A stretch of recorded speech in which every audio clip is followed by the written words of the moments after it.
Лаура ғибратында трансляция басталды, бастай беруге болады.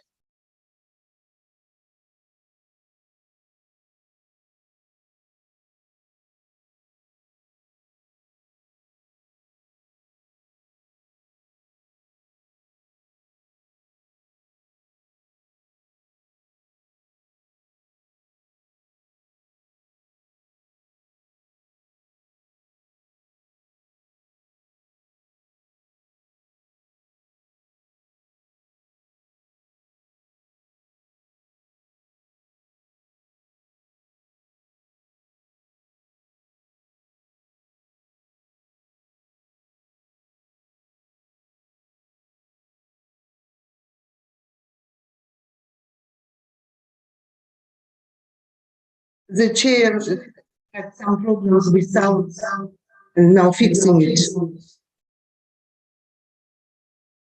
She is in India.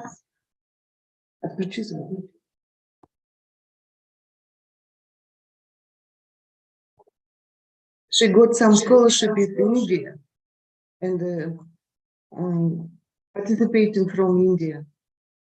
I have no permission to be chair here because it's my doctoral student.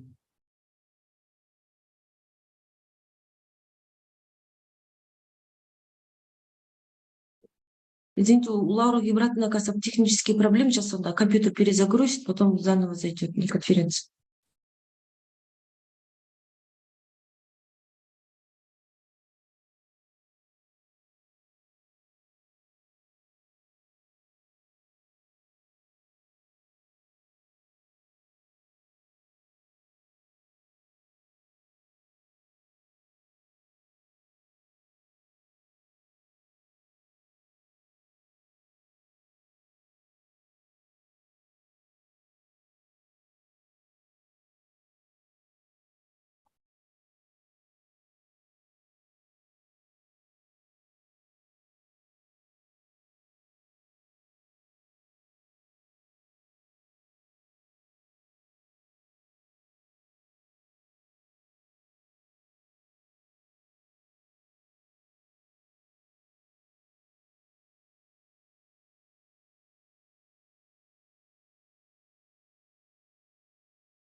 Алло, здравствуйте, меня слышно?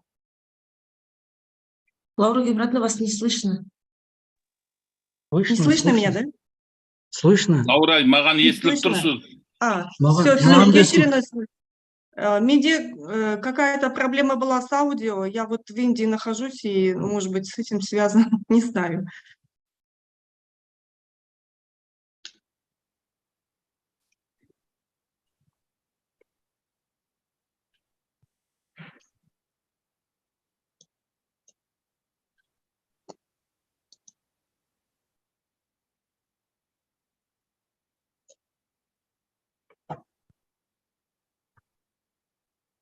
Начнем, да, уже? Құрметті әріптестер, dear colleagues, уважаемые коллеги, сегодня у нас защита диссертации Айбуби Дуйсебаевой Айбуби на тему The Animal Face of Imperial Power. Лаура Гибратовна, вас не слышно, у вас микрофон не включен. Слышно? Слышно? Все слышно, хорошо слышно. Слышно. Нам слышно. Илья, у вас, наверное. Давайте я погромче звук тоже сделаю, давайте на всякий случай. Не, слышно вас, хорошо слышно. Да. Лаура, өте жақсы естіліп тұрсыз.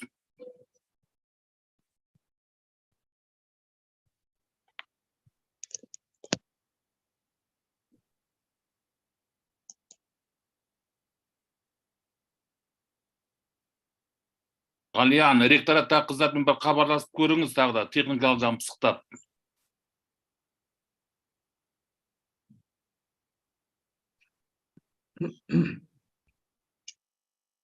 Басталуға рұқсат болады ба?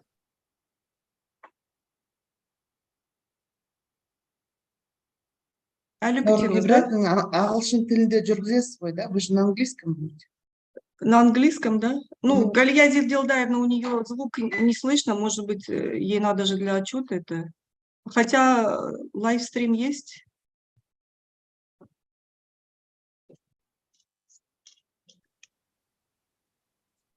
Галян, начнем, да? Наверное, там в настройках какие-то проблемы, потому что вот у меня тоже почему-то звука не было, хотя звук все у меня подключен был. С админом, наверное, что-то связано. Наверное, у одного человека отключается, у других всех слышно. Сейчас у меня получилось, но, наверное, у нее не слышно.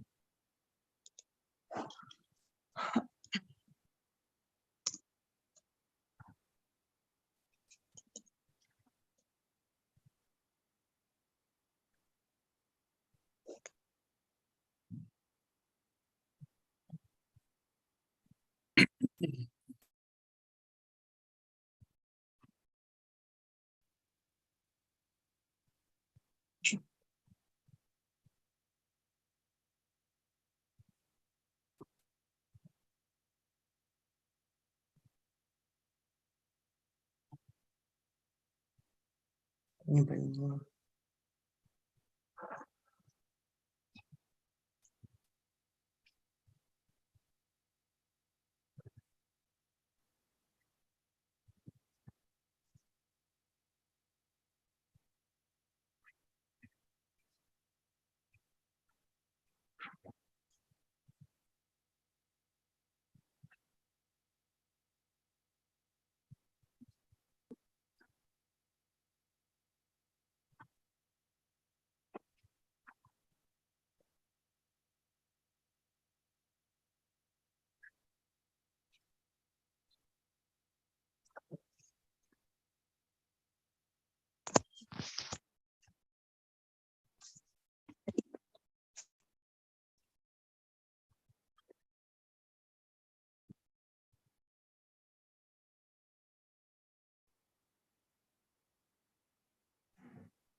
Лаура Гибратовна, бастай береміз ба?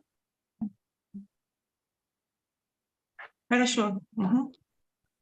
Все, со звуком уладили, да? Кешіріңіз, sorry, some technical problems, yes. Құрметті әріптестер, dear colleagues, уважаемые коллеги, today we shall start our meetings of our dissertation council for the defense of the PhD thesis of Айбуби Дуйсебаевой. The quorum of the meeting of the dissertation council for the group of specialities 8D022-06 History, Archaeology and Ethnology today is available. Let me introduce the members of our today dissertation council. There are 5 permanent members and 5 temporary. So we have today Жанат Бековна Кундакбаева, chairperson of the council. She's actually the PhD applicant supervisor, professor of the Department of History of Kazakhstan, Al-Farabi Kazakh National University. We have deputy chairperson, that is me, Иркешева Лаура Гибратовна. We have academic secretary Искакова Галия Дилдаевна. She is acting associate professor of the Department of History of Kazakhstan, Al-Farabi from Al-Farabi University. Abdish Tashkenovich Tolubbaev, professor of the Department of Archaeology, Ethnology and Museology of Kaznu History Faculty. Karibaev Beriket Bakadjanovich, professor, head of the Department of History of Kazakhstan, also Al-Farabi Kazakh National University. We also have with us Shin McDaniel, assistant professor of history of Cumberland University of USA. Mazhitova Zhana Sabitbekovna, she's professor of the Department of Social and Humanitarian Sciences of the Medical University of Astana. We have also Ziadbek Yermukhanovich Kabuldinov, professor and correspondent member of the National Academy of Science of the Republic of Kazakhstan. He's a director of the Valikhanov Institute of History and Ethnology. Izbasarova Gulbanu Bulatovna, head of Department of History and Religious Studies of the Faculty of History of Aktobe Zhubanov Regional State University. And we have also Tenlik Takhtarbekovna Dalaeva, professor of the Department of History of the Kazakhstan, Abay Kazakh National Pedagogical University. So we have the quorum of the meeting, today's meeting, and if there are some questions on proposals on how we shall start the council, if there are no objections, then let me go further. Today, so the meeting of our dissertation council is all declared open, and the first and the only agenda of today's meeting is the defense of dissertation of Duйсебаевой Айбуби Manalivna, PhD applicant, with her dissertation on the topic "The Animal Face of the Imperial Power: Kazakh Animal Husbandry and Tsarist Veterinary Services in 1868-1917." Dissertation was submitted for the degree of the Doctor of Philosophy in the specialty 8D02206, History. And the work has been carried out at the Department of the History of the Faculty of History, Al-Farabi Kazakh National University. Scientific research supervisors are, as I mentioned, local research supervisor from Kazakhstan, Doctor of Historical Sciences, Professor Zhanatbekovna Kundakbaeva, Faculty of History, Al-Farabi Kazakh National University. And the foreign research supervisor is PhD Associate Professor Jan Campbell of the University of California, Davis in USA. Official reviewers, Dr. Andy Brunner, Associate Professor, Department of History and Faculty Associate in Environmental Sciences in Northern Illinois University of USA, and Kovalskaya Svetlana Ivanovna, Doctor of Historical Sciences, Professor at the Department of History of Kazakhstan, Gumilev Eurasian National University. So we have both official reviewers are present here, and the dissertation had been presented for the first time for the defense, and all members of the Scientific Dissertation Council have materials on this work, which has been submitted earlier.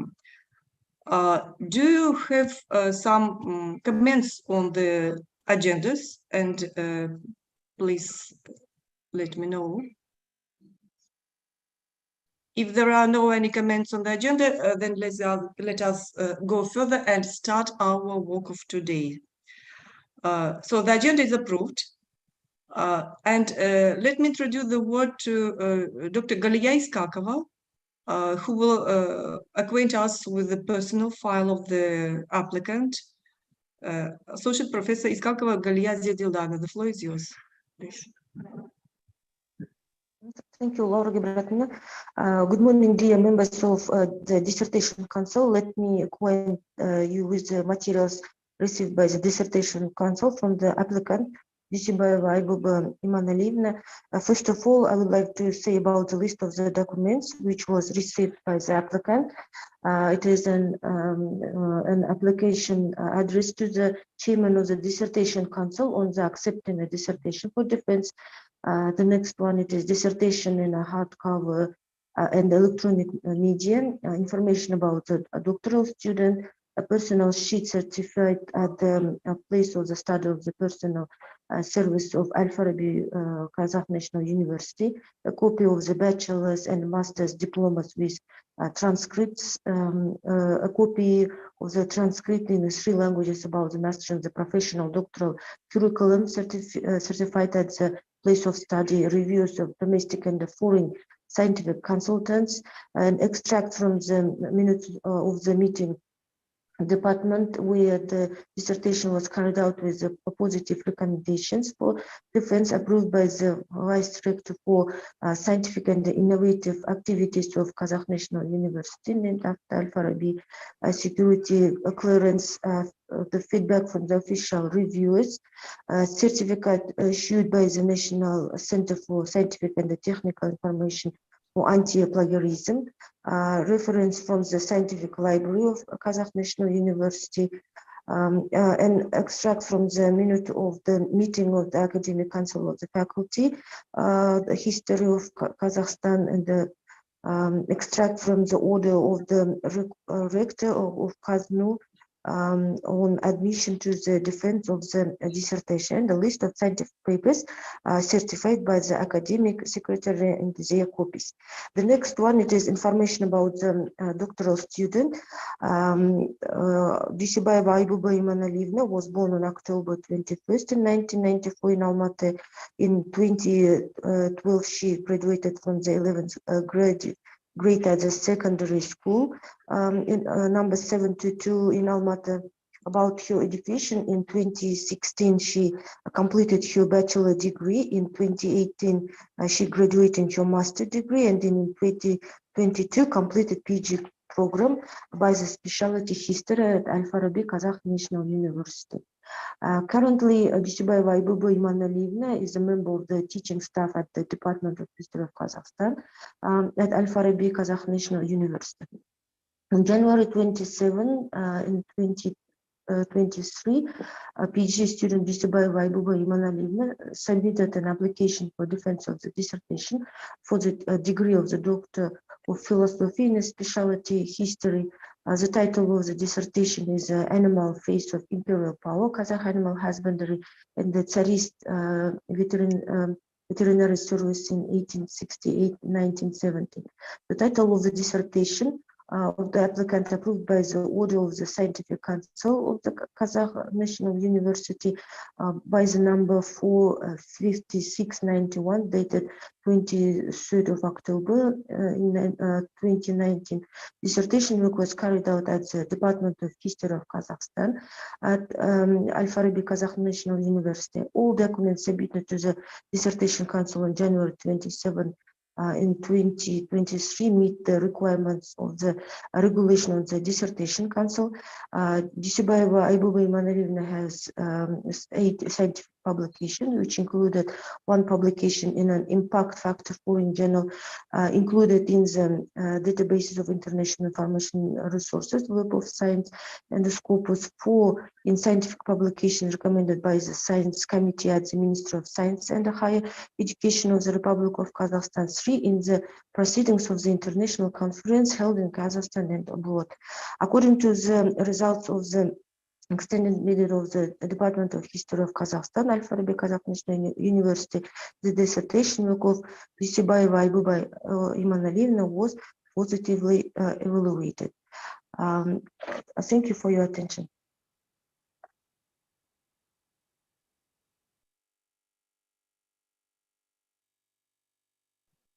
Thank you very much, Галия Дилдаевна, and dear today's council's members, if you have any questions regarding the applicant's bio, please let us know.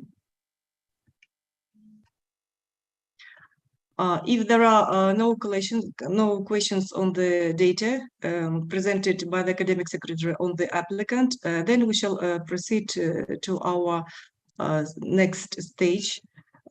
We are giving the floor to the applicant, Дуйсебаева Айбуби, sorry, and please reduce your speech for 20 minutes maximum.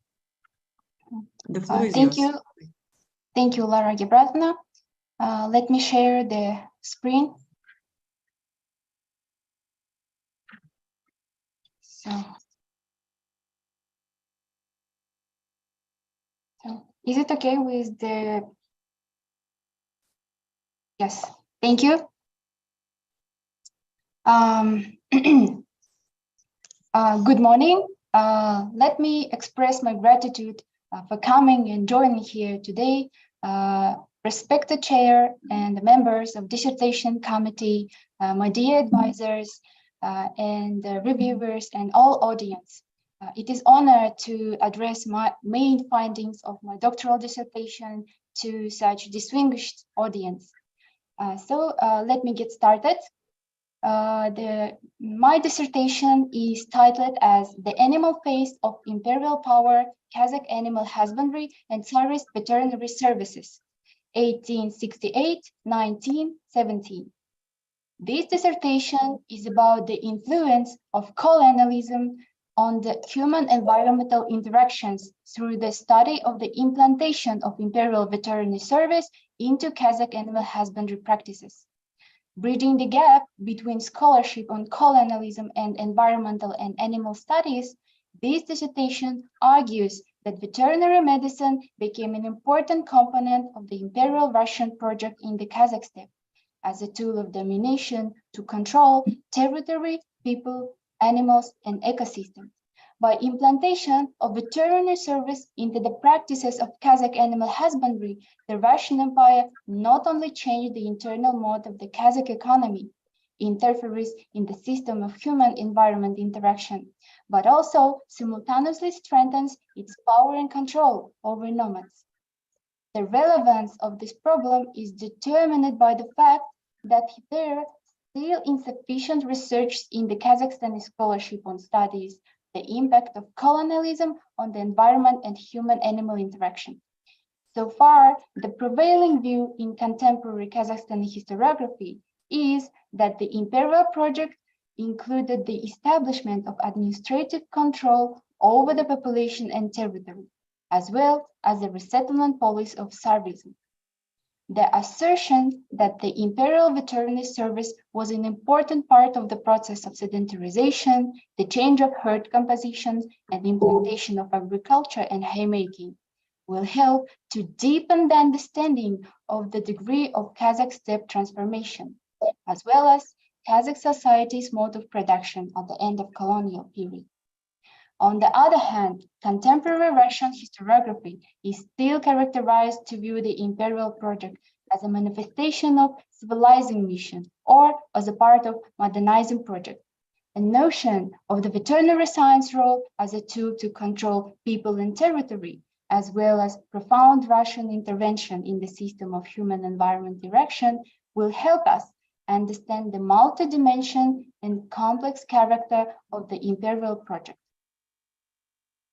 Finally, the use of post-structuralist methodology, the concept of rational governments and governmentality of Michel Foucault as colonial state rhetoric, will help Kazakhstani scholarship to some extent to join the new approaches. Also, change the prevailing narrative of suffering and harm that is characteristic of the post-colonial historiography. The theoretical basis of the dissertation is the concept of rational governance and governmentality of Michel Foucault. At the basis of the empire's policy was the state interest. At the same time, there were rhetoric of chaos, for example, about the Kazakh pastoralist or livestock, wherein the Russian Empire tried to minimize the risks and improve the welfare of the population for the sake of the state interest. Along with that, there was also an aspiration to establish state control. Russia's intervention in all spheres of the population life in its public and private space was comprehensive. Thus, the intervention of the empire in the Kazakh animal husbandry system through the implantation of the Imperial Veterinary Service was a multidimensional process. This work is based on the methodology of post-structuralism. The search for different meanings of discourses were our main goal. For example, what was livestock to the Kazakhs? What was sheep to the Kazakhs? What was cattle to the Kazakhs? What was horses to the Kazakhs? And what was Kazakh livestock to the empire? But what was pasture to the Kazakhs? And what was pasture to the empire? How did the folk and indigenous veterinary medicine and centuries-old practices of Kazakh animal husbandry differ from the new practices of the empire? In accordance with this methodology, we divided primary sources into two groups. The first, the imperial view, is reflected in the public records produced from the imperial state agencies. These documents are currently stored in the Central State Archive of the Republic of Kazakhstan in Fund 25. The present fund has more than 6,500 units, which cover the period from 1866 to 1970. Of these, about 300 units are related to veterinary medicine. A number of public records are presented in the form of report and documentation, as reports, records, and statements, of administrative documentation as circulars and orders, in protocol documentation, acts, protocols, and journals of the meetings, internal correspondence, attitudes and issues, and personal documents. In addition, the imperial view was reflected in the materials of the expedition, a series of academic and annual reports by state officials. The Kazakh folklore materials and ethnographic sources help to fetch out the meaning of the Kazakh view. The identification of discursive forms in proverbs and sayings, prayerful wishes, phraseological units, folk beliefs, and omen made it possible to see the meaning of the livestock and environment in the Kazakh worldview perspective. So let me move to the main finding of the doctoral dissertation. So, the first, the imperial veterinary practices became a form of disciplinary power, an integral part of the colonial governance of the steppe. For instance, the state enforced such rules as for treatment of sick livestock, for transportation of livestock and animal products, establishment of veterinary and police measures, punishment for regulation, disobedience, and the last one, criminal prosecution for animal diseases concealment. The second, the veterinary staff shortage has gotten so bad in Kazakhstan. Also, due to low salary, they had to work in harsh climate conditions. From 1891 to 1916, veterinarians were not given a pay rise despite repeated appeals to the government administration. Veterinary medicine in Kazakh steppe has dealt with staffing problems for years. However, with being enthusiastic about their duties, veterinarians, following the path of correct colonization, were quite successful in preventing the transmission of disease, for example, of rinderpest. In 1912, although there were 1,374 veterinarians and 2,811 veterinary assistants in the zemstvos of Russia, in the Kazakh steppe at that time, there were only 231 veterinarians and 214 veterinary assistants. But the staff was temporary, and seconded, it was hard to serve such vast region, which covers 418,000 square versts and has more than 3 million animals. The third, not all branches of veterinary service were developed in Kazakhstan. The governmental veterinary medicine founded here paid more attention to the organization, security, and quarantine points. And there were no bacteriological laboratories in the Tugar region. Also, there were no control plague stations. And the network of veterinary service didn't cover the entire territory, but only the areas around the railroad stations and border districts. The last one, at the same time, southern districts remained relatively untouched by the service.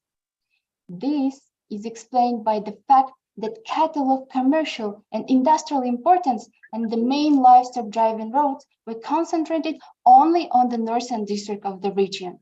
The veterinary service was aimed only at ensuring the safety of the driving herd and animal products, rather than curative medicine development. This point testifies of the government pragmatic approach.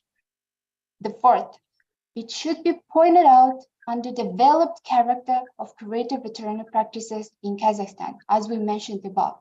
The interest of the authorities in animal products from livestock, which met the needs of trade and industry, that prevailing attention was paid to the destruction of diseased and suspect animals. It had been getting an enormous amount of exposure for strict observance and in place of veterinary and sanitary quarantine measures for livestock. At the same time, insufficient attention was paid to measures to control non-communicable animal diseases, such as internal diseases, respiratory diseases, limb diseases, congenital diseases of offspring, external injuries, and bone fractures. The fifth. It's known that preventive veterinary medicine includes immunizations and other interventions to prevent the transmission of disease. In this case, vaccination against anthrax and pneumonia diseases are readily valued by government. Among the new veterinary practices in the Kazakhstan, Russia has widely spread the use of vaccination. On the one hand, it was part of the nationwide measures to plague control in European Russia, pneumonia in cattle, and the development of veterinary medicine in general. On the other hand, vaccination against anthrax served more to protect the livestock of Russian peasants, because the Kazakhs had long used such a method of preventing mass deaths of livestock from anthrax by avoiding unfortunate pastures and watering places. At the same time, under the changed conditions of the land use for the Kazakhs, and the impossibility of free disposal of pastures, new methods of preventing diseases had applied to Kazakh livestock. Although there were repeated cases of livestock losses due to failed vaccination and side effects, but the administration was not minded of losses, believing in accounting meat. In addition, the government used vaccination as a way of establishing of the people and livestock ownership account. In this case, vaccination is considered as a part of the imperial project. The sixth, the resettlement of Russian peasants, the reduction and change in the scope of nomadism, and the establishment of administrative boundaries, together with the veterinary service, led to change in the composition of the herd and the qualitatively different approach to use of the land. Livestock is becoming more attached to economic necessities and less to social and cultural capital. This is reflected in the increase in the proportion of cattle in the herd, the reduction of migration routes, the advent of railroads and sedentary settlements, and the demand for livestock products led to fundamental change in Kazakh economic practices, such as haymaking. The seventh, it is known that promoted veterinary practice included all management measures designed to increase the productivity of the animal. Applying it to the Kazakh sheep keeping, nevertheless, led to a threat of degradation, one of the key elements of the Kazakh worldview, viewing sheep keeping as a primitive, shaky, and stable economical system, and under the circumstances of the development of commercial animal husbandry, government not considered such factors as adaptation to the harsh climate and the needs of Kazakhs for the new breeds of sheep. The eighth, Kazakh pastoralists had their own folk veterinary medicine, relied on ancestral indigenous knowledge to animal diseases. Their unprecedented skills were passed down from generation to generation for a long time. Kazakhs were able to provide surgical assistance as bloodletting and had extensive experience in castrating animals. The most valuable knowledge of animal anatomy was the secret of success in the diagnosis and timely detection of sick animals by external and internal signs. Folk veterinary medicine aimed to treat their animals using medicinal plant knowledge that was widely used against widespread infectious skin and lung diseases. Another pillar of the Kazakh folk veterinary medicine was the principle prevention is easier than cure. These methods included artificial reinfection of animals by saliva and blood, registration of unfavorable places as infected lands, preventive treatment of pastures by burning of pastures, strict culling of livestock for the winter as sorghum, So in conclusion, thus, the study of the in place of the imperial veterinary policies in the Kazakh steppe allows us significantly deepen our understanding of the results of the implementation of the imperial project in Kazakhstan. One can draw a parallel with the European colonialism when the peripheral regions were perceived as part of the wild natural world. The central regions, on the other hand, presented themselves as the bearers of civilization and cultural development. Veterinary policies implemented under Russian control rule was a profound intervention in the system of relations between human and the environment, human and animal. At the same time, it was part of the whole imperial project aimed at gaining control over the population and territory, a form of disciplinary power. These findings were obtained on the basis of studying the problem in the framework of a case study, and the territorial framework of the research was defined as a Turgay region. The choice of the Turgay region as a region for studying the transformation of the Kazakh society, economy, and landscape in the late imperial period was due to specific regional position, and not only because the Turgay region was a zone of contact between steppe and the Russian Empire, settlers and Kazakh society, and not only the region's economical potential, but also because the natural and climate conditions of the region, as well as the soil characteristics and the economic structure of the Turgay region, allowed a purely nomadic economy. Therefore, it's very important to investigate in further studies the implementation of imperial veterinary practices along the geographical, natural, and administrative boundaries of the Kazakhstan. Since the Kazakh steppe was not a complete steppe plain, the different geographic environments required different production of methods and different needs for horses, camels, and sheep. Other regions were not subject of our study, since it should be considered the various regional, geographical, and climate character of the region. In turn, it should be the subject of particular studies. The experience of the Turkestan region, which was mainly characterized by a sedentary lifestyle and deserts, does not correspond to the experience of the steppe region, where feather grass steppes made it possible to keep large herd of horses. The region of Western Kazakhstan also requires a specific study. So there you can see the table of contents of the doctoral dissertation. And let me to move and start some summary of outcomes of every chapter. So in chapter 1, analyzes the theoretical framework of the research problem, the latest scientific trends in Western historiography, approaches, theories, and concepts that could give a fundamentally new character to the study of the problem of introducing imperial practices. Also, in this chapter, we presented comprehensive analysis of the complex of primary sources, as well as systematization and classification of the sources. This paragraph ended by the conclusions about different semantic meanings, genre specificity of sources. It allows us to reveal emic and ethic perspectives. In chapter 2, considers the system of veterinary service in Central Russia and shows the structure and features of it in the Kazakh steppe. Here, we evaluate the effectiveness in terms of the purpose and objectives of veterinary medicine implanted to Kazakhstan. It was grounded on a huge amount of business documents. Chapter 3 focuses on the measures of the government to prevent livestock diseases. New practices elevated the government apparatus above the nomadic society and placed preventive measures in the hands of the veterinarians.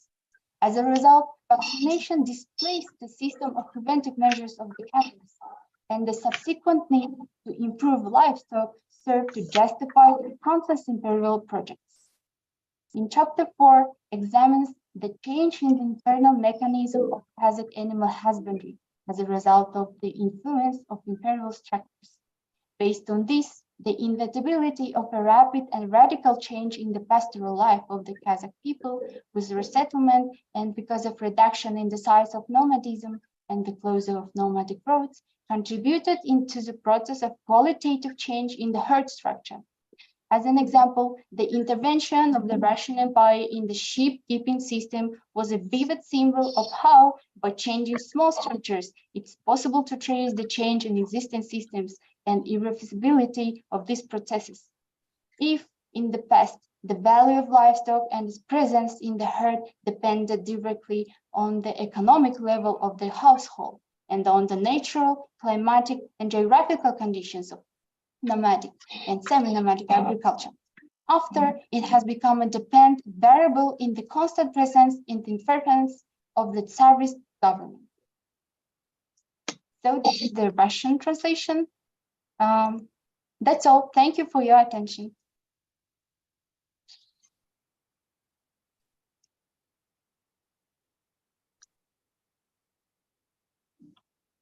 Laura Гебратовна, микрофон. Sorry. Thank you very much, Айбуби Иманалиевна, and thank you very much also for your precise time management, up to 20 minutes. Now I would like to ask the esteemed council members to ask your questions to the applicant. Please pose your questions here. Laura Gibratna, I have a question. Yes, Gulbanu Balatovna из Басарова. Thank you. Дуйсебаева Айбуби turned to one of the interesting and still now not widely studied topics in Russian historiography. An important and debatable issue of the historical science of the period under study is the application of the concept of colonialism in relation to the policy of Russian Empire of the period under study. With this in mind, I have two questions. The first question, in section 2 and 2 and 3 and 1, you consider animal disease control in Kazakhstan as a protection of the interests of imperial commercial industry and mandatory animal vaccination as a means of human control. How did the Kazakh population feel about this process? Was there opposition to livestock vaccination? The second question, in section 2 and 3, you are talking about veterinary personnel as representatives of the project of correct colonization of the Kazakh steppe. I would like to clarify how the Kazakh population was involved in the formation of veterinarians. Thank you. Thank you very much, Gulbanu Bulatovna. Тенлик Дала Тактарбековна, please unmute your mic, please. Микрофон, Тенлик Тактарбековна. Включите микрофон свой. Okay, thank you. Please. Dear colleagues, I have two questions to Айбуби Иманалиевна Дуйсебаева. My questions are about your first and fourth results of your dissertation work. Your first scientific result was that Foucault's theory provides an opportunity to look at how, based on the organization of the veterinary service in the steppe, the introduction of veterinary practices in Kazakh animal husbandry created new forms of disciplinary power. And fourth result considers the organization of the veterinary service, and you give some figures about personnel, how many personnel was in which, and according to Foucault, power is incorporated into the practices that subjects of any status and class perform, that is, it manifests itself in ways of speaking, organizing space and everyday life, and much more. In this regard, if a veterinary service was organized in the Kazakh steppe, then Kazakhs would inevitably be involved. In their local structures, since due to the complexity of working in the vast steppe space, Russian veterinary employees would need the help of the local Kazakh populations. And that question, have you seen any documents on how the process of sending Kazakhs to study at the military veterinary medical school to Omsk or to another, or to, cities of Russian Empire as early as the mid of 1880s took place. And how are the Kazakhs who graduated from such educational institutions and then served as veterinarians in the Kazakh nomadic volostes? And the second question about the dissertation is based on the application of the environmental history paradigm, but you did not use visual sources to show through them how the steppe space changed, as well as the livestock breeds.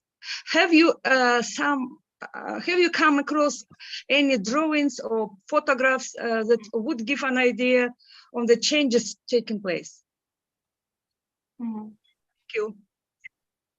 Thank you, Tinlik Tatarbekovna. Please, if there are some other questions, you're welcome.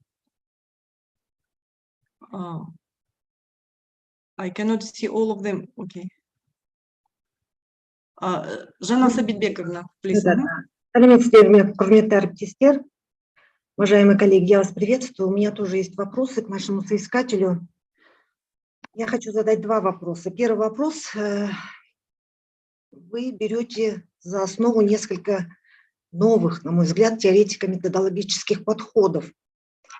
И в первую очередь подход Фуко о том, что государство использует, я цитирую, контроль, вмешательство и другие практики управления обществом. Вот здесь я в скобки ставлю относительно ветеринарной службы. Это лечение, вакцинация, профилактика и так далее, которые стали элементом разумного управления. Но при этом, ну, скажем так, красной нитью через всю вашу диссертацию проходит идея о том, что ветеринарная служба в основном выполняла свои функции на скотопрогонных пунктах, здесь я подчеркиваю, оставляя без внимания простых кочевников. В другом месте ветеринарный надзор главным образом обслуживал занятые переселением уезда, оберегая преимущественно интересы пришлого населения, почти оставались в стороне заботы о казахских хозяйствах и так далее. Но вот в свете этого у меня к вам вопрос. Насколько империи удавалось через институты, ну, в данном случае ветеринарную службу, внедрять новые практики, и насколько эти практики были эффективны в казахском обществе? Это мой первый вопрос. Второй вопрос. Источники. Perhaps это может быть, Жанна Сабитбековна, может быть, давайте переведем первый вопрос ваш, да, для наших англоязычных слушателей. Кто у нас? Айбуби. Не все знают английский, Лора Герат. Ой, русский язык знают все. Можно не переводить. Все знают русский язык, да. Все. Ага, не поняла. Не знала, давайте. Пожалуйста, дальше. Второй вопрос. Источники. Одна из основных частей любой научной работы. Вы поделили их на два блока. Ну, принцип противопоставления друг другу. Казахский и русский как имперский. Ну, с русским все понятно. У вас тут достаточное количество источников, архивные материалы и, собственно говоря, исследования ветеринаров, в первую очередь Добросмыслова. Вот вопрос относительно первого блока «Казахский источник». Вы написали: задача указать на отношение казахского общества на эти перемены, но при этом пишите, что эта первая группа немногочисленна. Немногочисленна в количественном отношении. Далее. Вам эти источники должны помочь в выражении казахских взглядов на ветеринарную службу.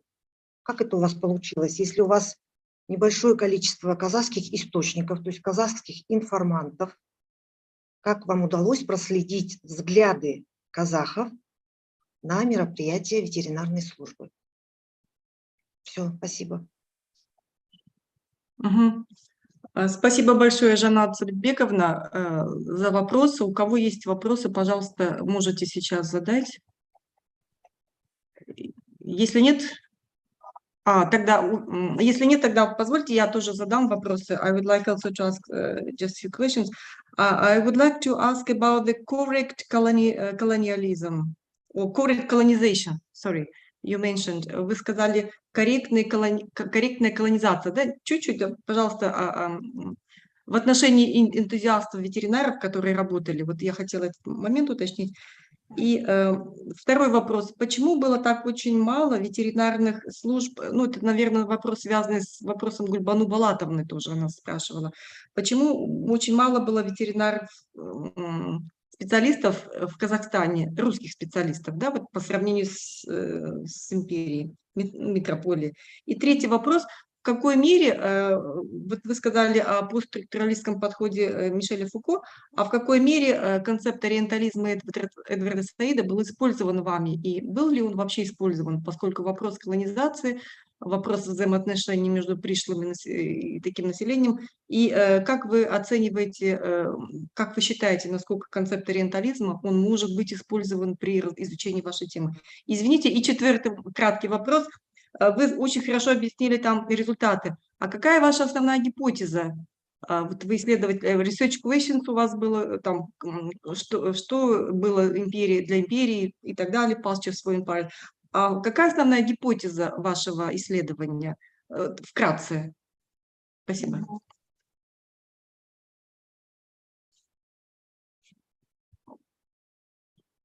So if there are no other questions, если нет других вопросов, давайте тогда мы дадим слово to the research supervisor, Kazakhstan research supervisor, doctor of historical sciences, Professor Жанат Бековна Кундакбаева from Al-Farabi, Kazakh National University. Up to 10 minutes, please. Thank you. Thank you so much. Лаура Габратовна, қазір бірінші Айбуби жауап беру керек қой сұрақтарға, сосын барып пікірді айтады. Ага, да. Ну, Айбуби Иманалиевна, тогда Айбуби Иманалиевна, please, you may respond to the questions. In which sequence, one by one, or as a group of questions? Наверное, как по отношению к каждому, да, кто задавал. The first question is Гульбану Булатовной. Yes, thank you, Laura Gibravna. I think that going from the order, from the first, second, and the fourth. The first question of Gulbanu Bulatovna was about how the Kazakhs feel about vaccination and about some practices which implanted or maybe implanted to their Kazakh animal husbandry. How did Kazakh feels themselves? I think that if we divided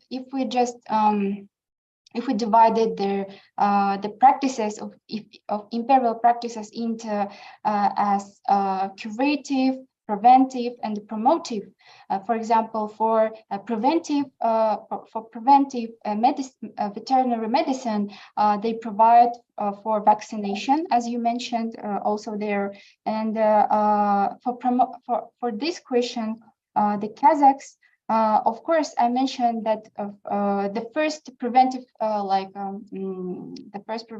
preventive practice was vaccination vaccination against anthrax and pneumonia in sheep. And at first time it was only selected on the Russian peasants' livestock. And then when happened the shortage of the nomadic land, shortage of nomadism, a shortage and the reduction of the pasture lands, and when the Kazakhs couldn't use their own preventive, for example, avoiding that diseased places practices, so they but I think that they couldn't find another way to, for example, save their cattle. And then if there, for example, anthrax vaccination came to the Kazakh land in 1894, and the Kazakhs then started to use it from 1904. And in this we can see that they use it because of their of the numbers of the cattle which use the anthrax vaccination is growth. And there we can see, I think, the using of this vaccination. And for example, for promoting medicine or veterinary medicine, there we can see that they're against of these practices. Why? Because for the promotive, we can consider about their improve of the cattle, improve the livestock, improve the horses, because in Turgay region opened at three horse stables, and they were government stables for the horses. And they tried to involve all the horses from the Kustanay region, for example. And in these stables, the Kazakhs they don't want to give their horses, for example, for mating, and it was the first step. The second one, when the government tried to influence for mating, because the Kazakhs was against of that. Then they tried to express to the governors of the region, and then the horses from the stable divided each for the Kazakh population, Kazakh people. And then they take it from one by one, and but they never mate with their horses, and and never made with these horses. And also these horses which given from the Kustanay horse stable, they were so sick. For example, because they eaten only stable. And they couldn't, for example, have a grass and have a fodder for their, and that's why they cure it as a sick and not how to say not satisfied in care of these stable horses. It was the second one, and the third one, the curative. For example, curative veterinary medicine. In this, we can see that the Kazakhs try to use only one thing from the curative medicine. It's Lucy ointment for the skin diseases, and they really try to use it because they pay for 1.5 rubles for each uyezd and each volest, and they try to collect it and to have it for their hands. And it was only one thing which Kazakhs take from the curative medicine practicals from the government.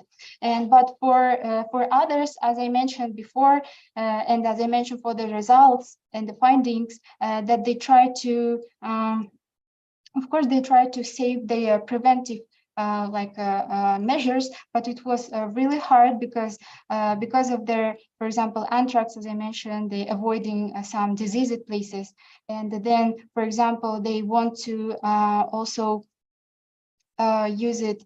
For example, the burning the pastures as well, and they also couldn't do it because of the shortage of the pastures. And I think that in this we can and one of the also I want to mention, it's really important thing that in haymaking, when they try to, for example, collect the haymaking for good caring and the good fodder for their sick animal, for example, they should collect a hay stable for the whole the region, for the whole volest and the uyezd, and the Kazakhs call it as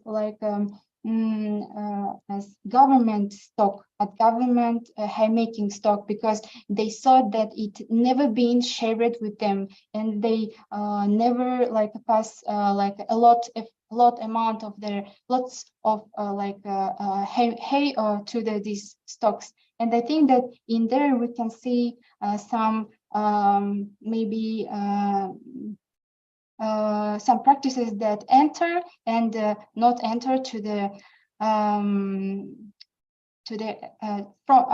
by Kazakhs. I think. And the second question was about their how did Kazakh people involved to the veterinary service? And I think that this question is related to the question, but I think that it's also should mention that actually Kazakhs themselves, the first, they involved as the veterinarians, because as I mentioned, there are like a lot of Kazakh, not a lot of, maybe like several Kazakhs veterinarians here, as Muhammad Akhtanov, Isengali Kulpiyisov, Suleiman Ibragimov, Musa Jasmugambetov, and Karabatar Sermukhambetov.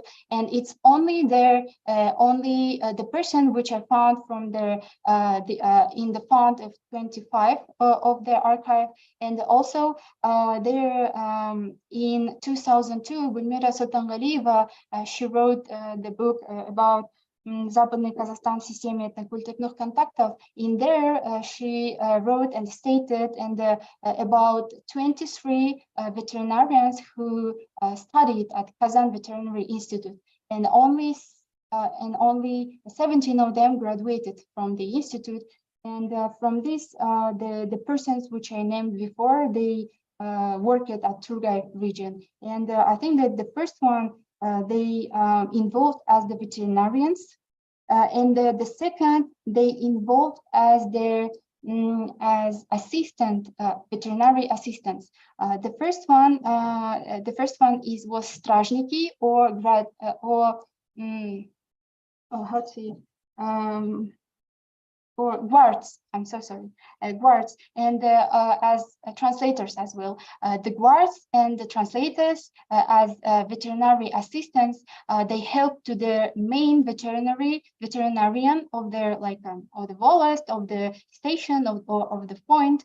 And as I mentioned before, that all the veterinary practices and all veterinary service included only on the, on stations, on points, and there the guards and also translators help the veterinarian to check the temperature of the herd, and then the second one, they help to check the number of their herd, which gave on their some papers of their herdsmen, and then they also as stражники, guards, and переводчики, translators, they also help the veterinarian when they kill their diseased animal, because they should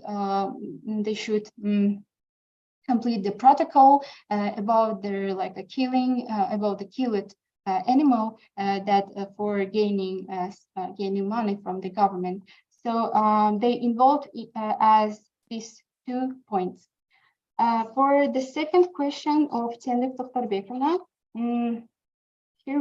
she asking about their, yes, I think that Tendek Toktarbekova also asking about the involved veterinarians, and I think that I answered for that question. And I also mentioned and add to this answer that the Kazakhs, which involved as stражniks and the guards and the translators, they also paid salary.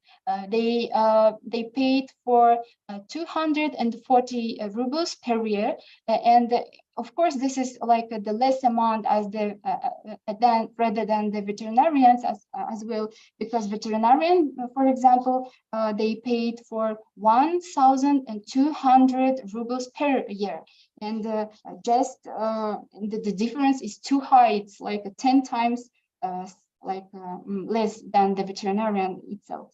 And this is what I want to mention. And yes, I think that this is this really so interesting question, the visual sources and the drawings.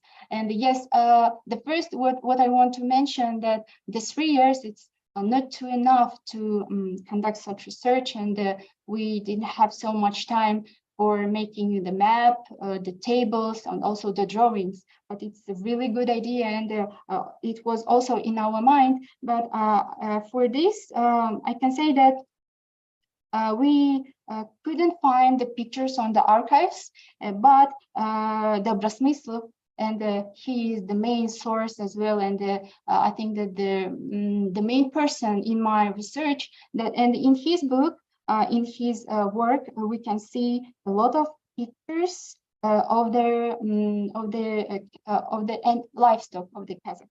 And it's interesting that it also illustrates not only the pictures as the photos, and they also includes drawings. And there we can see the differences between, for example, the Russian and the Kazakh, the Kyrgyz Kazakh sheep. And this is really interesting. The third question was from the Zhanna Sabitbekovna. Thank you for the questions. And the first one was about, it was in Russian. Я могу ответить на русском или на английском?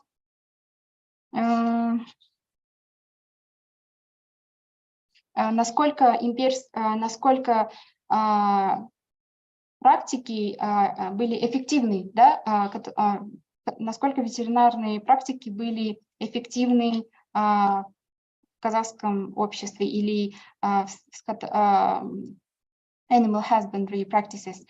Этот вопрос, мне кажется, я на него попыталась ответить вот в первом случае, но тем не менее мне хотелось бы сказать, что ветеринарные практики, как мы уже разделили на preventive, curative and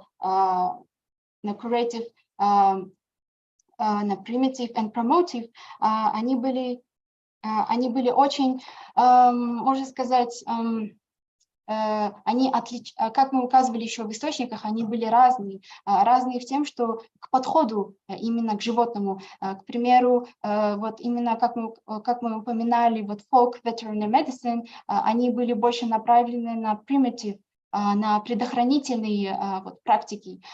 И тем не менее, в то время как имперские практики, они были больше направлены на технократические. И самым первым технократическим таким методом, можно сказать, практикой, это была вакцинация и иммунизация.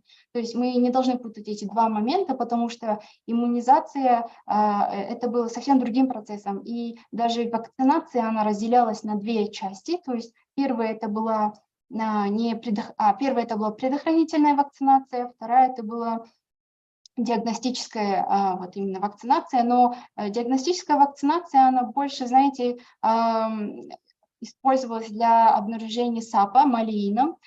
И в первую очередь, когда еще не были доступны вот именно вакцинации предохранительные, они помогали именно вот ветеринарам обнаружить, то есть САП ли это или нет.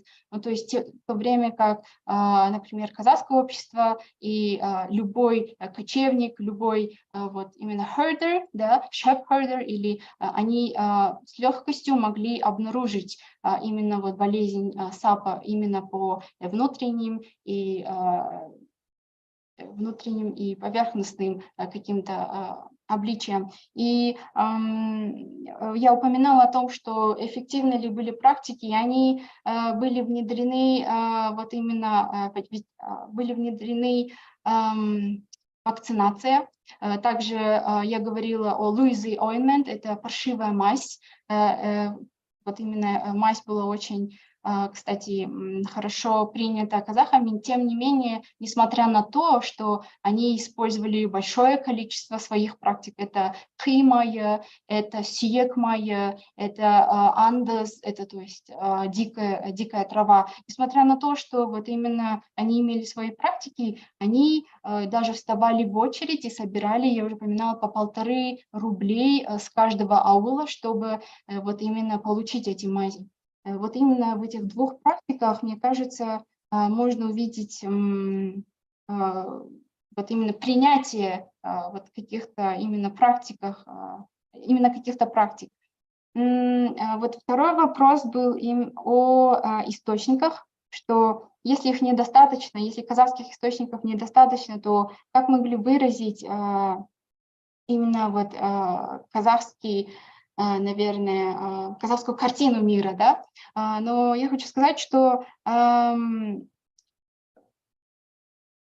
все, например, мы использовали именно не только этнографические данные, да, но использовали также фольклор, как я упоминала. Использование фольклора, несмотря на то, что, например, у нас были ветеринарные, то есть folk veterinary practices, которые мы берем из историографии, потому что у нас нет каких-либо источников, кроме добросмыслова, да, но именно, например, фольклор и устные наречия, мне кажется, они могут восполнить. И здесь я имела в виду, что немногочисленно, потому что они немногочисленны в том плане, что как практики мы не можем найти вот именно в устных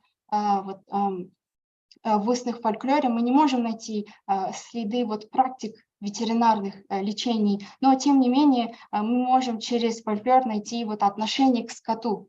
То есть отношение к скоту, отношение к природе, отношение к своему стаду, оно отображалось именно в фольклоре. И мне кажется, что фольклор, он может передать именно отношение, но не может передать, конечно же, практики, которые, то есть, упоминаются у нас только как историография Аргамбаева или как именно ветеринарные изыскания, как Добромыслова и Бенковича.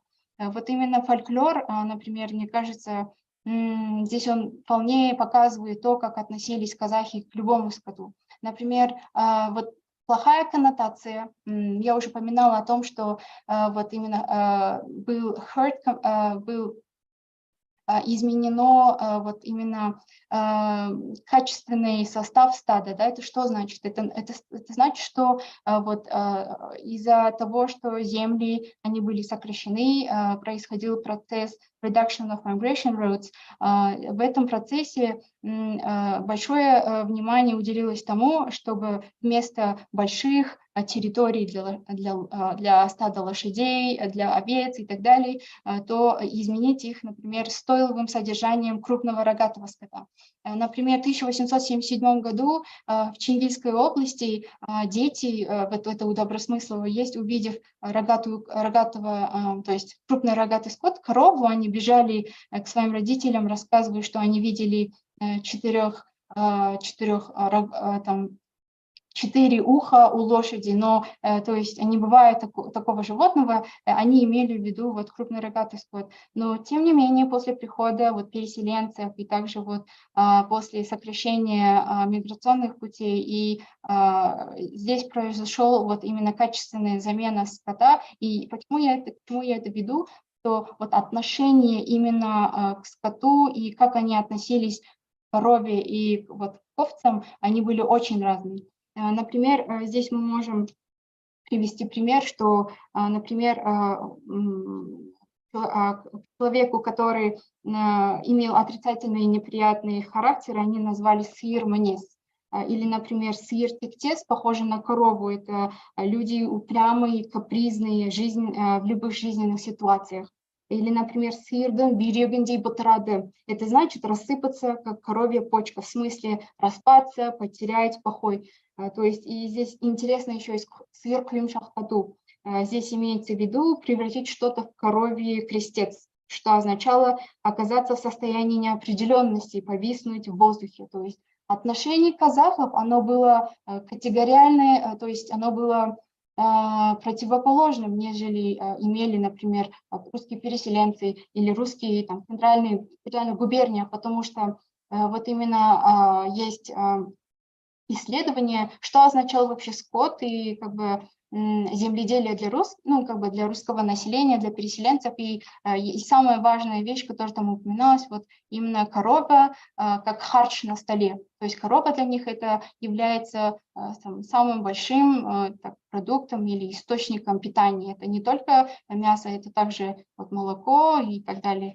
То есть и здесь, мне кажется, очень хочу еще напомнить, именно у Абдеша Ташкеновича в его исследованиях есть очень интересный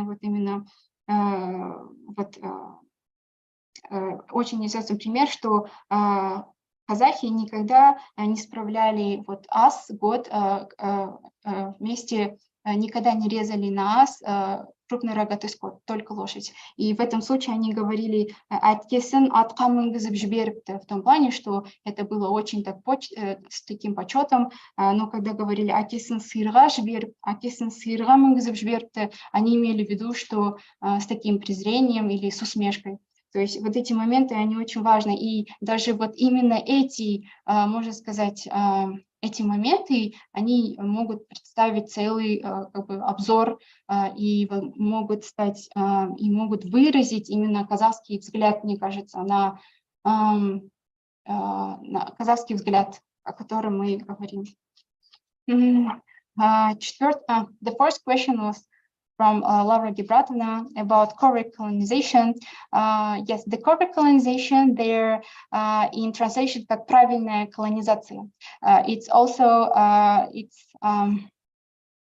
this like conception, maybe it's from the Sunderland's Sunderland's research and also of my so-advisor of Jan Campbell. And this is correct colonization is about for example, how they try to use correctly the lands, but for the sake of a governmental interest.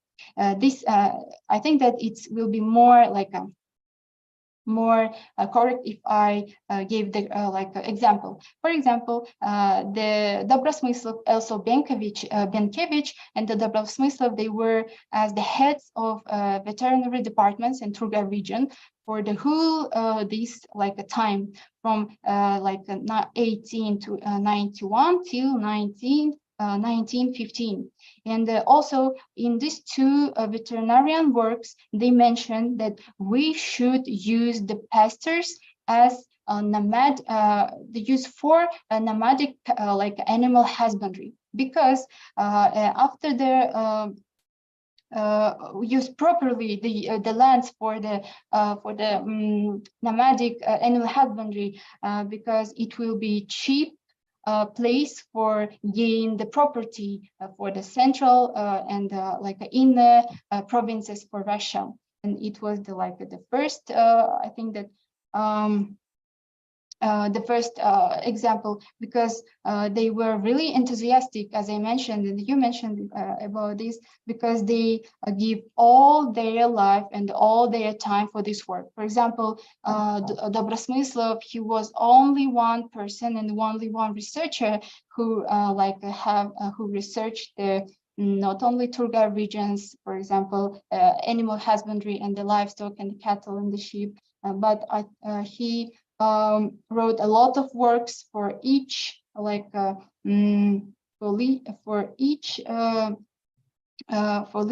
for each animal, and he also he was the first person who also gave for us information about how they about the fodder, about their nutrition, about the treatment of the Kazakhs in the Turga region. And I think that it is enormous work that he did, and the Benkovich as well. And they were one author as Kajakin, and Kajakin used a lot of works of Benkovich, and there you can see a lot of foundings and the new information from Benkovich works that I use it also, and I use it and other researchers for knowing about the animal husbandry practices. And I think that it's the big work. And also the veterinarians, I should mention that they stopped the rinderpest, the animal plague in the Turga region, and the Dobrosmyslov was the head of this campaign to control rinderpest in Turga region, and they was really successful in it, because it stopped in the region, and from 1893 I think that it's success. But in the second case of the correct colonization, for example, it came from the veterinary of one of the veterinary districts in the Lavrov. he wrote that we should stop giving the lands for the Russian peasants, and the traders and for meshans, because they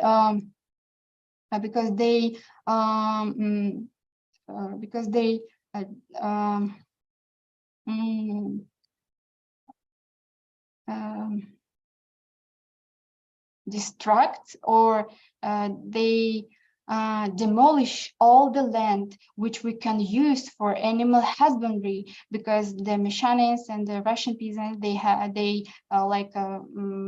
do agriculture at that time. And the Lavrov, he wrote that we should stop this process, because it's like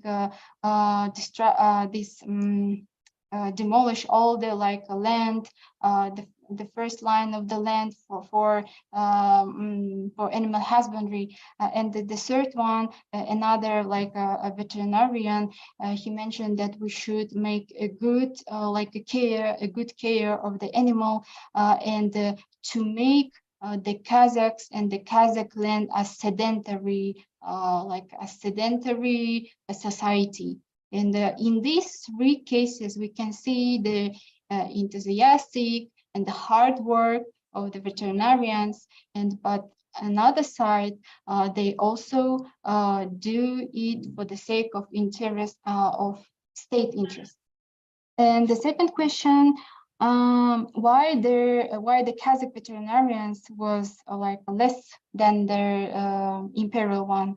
I think that this is the problem of whole the time, because for example, from 1873 in Russia were opened only three veterinarian institutes, and one of them the Europe, the second was Kazan, and also Kharkov.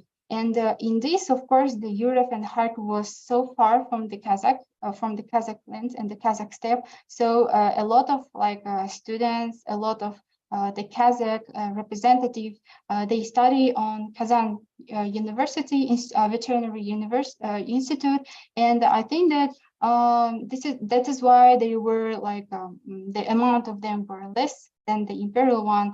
And this is about the Kazakh, and why they were less than in provinces, yes, in Russia. This is a really interesting question, because they stated that the Kazakh steppe, they're really the place where we should take the properties, to a lot of things for as a meat, as a wool, as a fat, as a bones, and as a hoofs of their animal. But nevertheless, they gave a little amount of veterinary, and this is the problem of their of the structure of veterinary service itself, because I mentioned in the chapter in the second chapter about the construction of veterinary service, and the really less amount of money from the government. And the second one, because in Kazakhstan there were no zemstva, and you know that in zemstva there are a lot of money, and they also gain it from the people on the zemstvas. And because in Kazakhstan we're only governmental veterinary service, and no zemstvas. That's why the governmental medicine service, they could not have much and a lot of veterinarians, because they don't have a lot of money. Understood. Okay, about the Orientalism, yes. Yes, The Orientalism, because we have running out of time, so please be more sharp in your query. I'm so sorry. Okay. The Orientalism, I think that we did not use this concept in our dissertation, in our research work.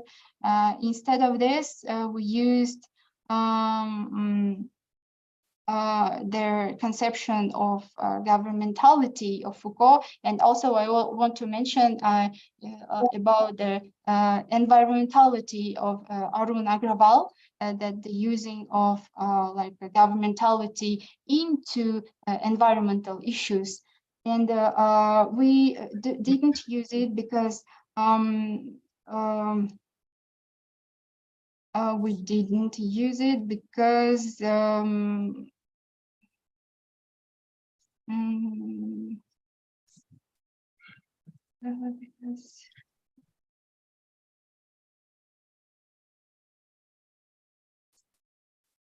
because in the government they also stated that we should like include all the people, like all their like peripheries to the Russian Empire, and instead of this Orientalism, I think they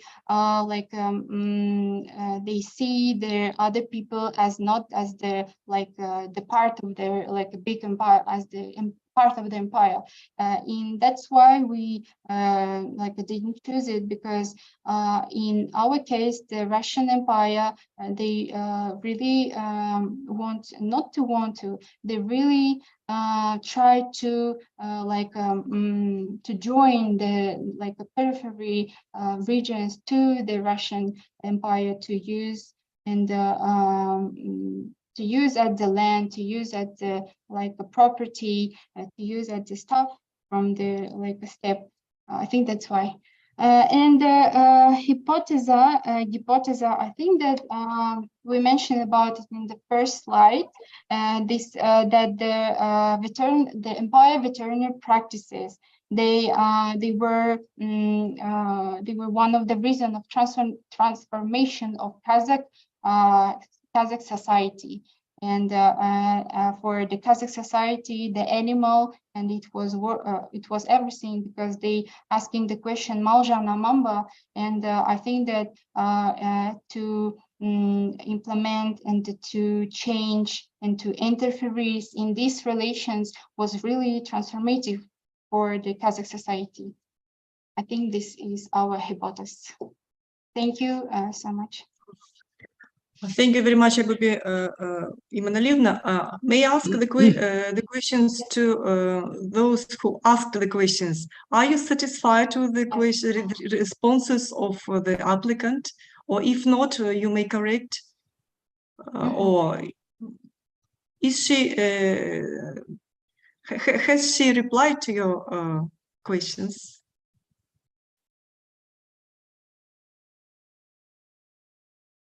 Okay, I think we may discuss this more in the discussion section. So now let us, Aybubi Imanalivna made very extensive, gave very extensive answers. So we may proceed now further, and may I give the floor to Janatbekovna Kundakbaeva, who is Kazakhstan's local supervisor of applicant. She is a professor at Historical Faculty, Al-Farabi, Kazakh National University. The floor is yours, please. Thank you. Up to 10 minutes to each. I did documents that constitutes my professional internal advisor review for this dissertation, but let me not read this document at all. I'd like to stress your attention for several points. First of all, I'd like to mention that Aybubi Duйсебаева demonstrated her willingness to conduct research since she was an undergraduate, graduate student at Al-Farabi Kazakh National University. For 2 years, she was engaged in a group of students on scholarly project granted by Ministry of Education and Science of the Republic of Kazakhstan, and she led a group of students that collected archival documents from the Central State Archive and the Archive of President. During this time, she gained extensive experience on searching primary sources in archives and special collections. Second point, in 2019, she had a 6-month trip hosted by UC Davis by her supervisor Jan Campbell, and she used that time so effectively. After returning, she has on her disposal a lot of scholarly literature, Western scholarly literature in the fields of environmental history, animal studies, colonialism, post-structuralism, and after returning, he had her theoretical framework and methodological design for her further dissertation. Turning to the subject matter, I can state that the dissertation takes up an important topic about which nothing has been written in our historiography. Since 1991, the history of colonial period in Kazakhstan has focused entirely on political history issues. At the same time, the imperial project always is treated as a purely political project. And if over time there has been a growing recognition of other dimensions in studying of Russian Empire period in Kazakhstan and accepting more complex essays, except Safi and Kazakh people continue struggle for independence, the fields of environmental history and animal studies are still having not been included into colonial subject. Whereas a growing number of Western scholarly literature on the example of French and English colonies display other aspects of imperial rule, in particular, the transformation of the landscape, the deep internal structures of the colonized peoples, we are still not aware of any work until this dissertation on the colonial context of the environmental history in Kazakhstan. She has studied implantation of imperial veterinary service to the Kazakh steppe as coloniality and a qualitative change in internal regimes.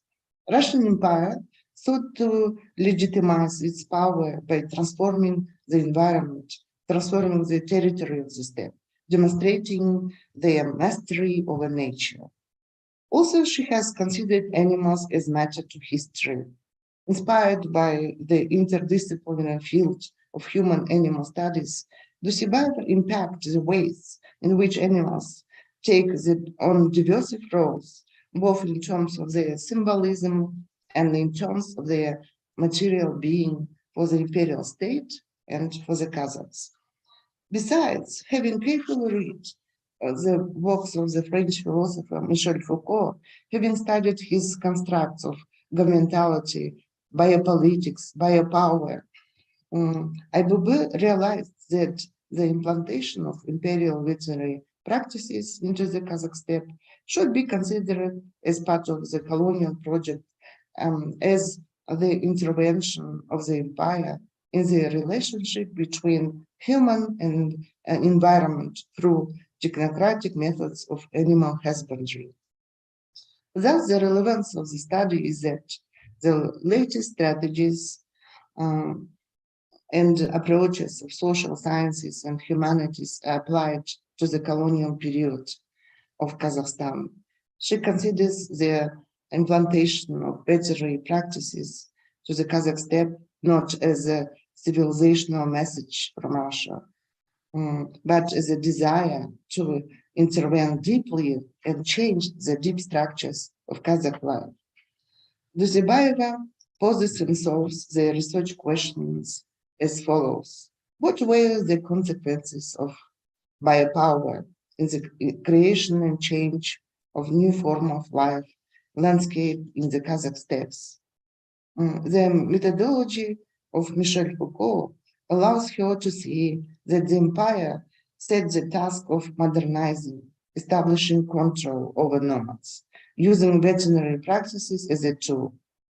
What that means is that the study deepens our understanding of the nature of colonial period and the subsequent consequences in the subsequent transformation of the Kazakh life. New and significant findings were obtained in this work. The core finding of the study is how did Russia change the concept of using the environment through the introduction of imperial veterinary practices. This finding indicates that the veterinary service, along with administrative boundaries, static expeditions, legislative acts, has become agent of these changes.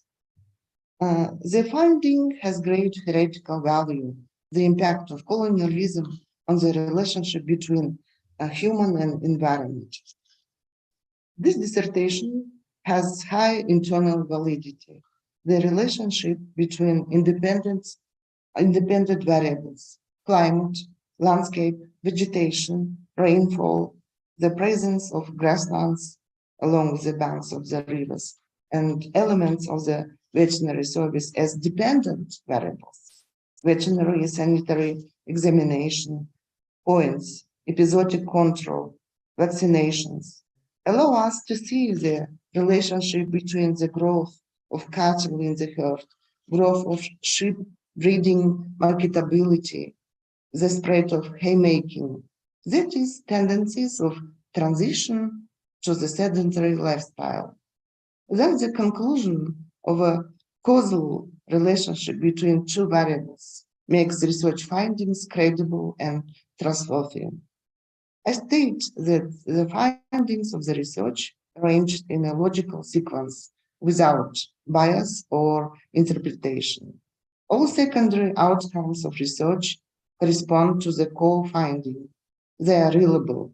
Large body of Western literature on the problem of the colonial aspect of environmental development, animals as agents of historical change, and Foucault's conclusions of governmentality and biopower indicate the relevance of research problem in Kazakhstani context. The comparison between the metropolitan and colonial veterinary service system on the base of wide range of archival sources specify about limited and selective nature of the Kazakh steppes veterinary service. A comparative analysis of folk prevention practices with infectious livestock diseases and technocratic practices with the use of vaccinations identifies that vaccinations was dictated not by concern to increase control of all animal diseases, but mostly for splenic fever, malignant anthrax. This statement indicates the imperial desire to help Russian resettlement, farms, and livestock entering into the Russian markets. Both methods used during vaccination reveal the intention to increase statistical control over nomadic population. The analysis of Kazakh animal breeding practices and governmental efforts to propagate a new breed of horses, flocks, showed that Kazakhs during centuries bred their breeds of cattle the most adapted to the environment. Discourse analysis of folklore materials and ethnographic data revealed that for Kazakhs, flocks were microsome rather than merely means of subsistence. So the other conclusion about meaning of the degradation of Kazakh sheep breeding as catastrophic event is persuasive. Based on the analysis of the composition of the herd, statistic materials, Duйсебаева proved that the share of cattle in the herd is growing, which is an indicator of a change in lifestyle. Summarizing above mentioned, I am convinced that Айбуби Дуйсебаева has developed the skills necessary to contribute to her field and has, through the process of carrying out this dissertation research and composing her text, established a level of expertise commensurate with the degree she is seeking. Therefore, I recommend to the Dissertation Council that Айбуби Дуйсебаева advance to the next stage of professional development. This review certifies my approval of your dissertation fulfillment as internal advisor. Thank you for your attention. Thank you very much, Anat Bekovna, and for your review. And may I give the floor to Dr. Associate Professor Jan Campbell, University of California, Davis in USA, foreign research supervisor of the applicant. The floor is yours, please. Yes, thank you. I'll speak perhaps a little less formally and in a little shorter time than Anat Bekovna has. What I want to say first, in a very general way, is a little bit about Aybubi and the circumstances under which she came to work at UC Davis and the way that this dissertation developed.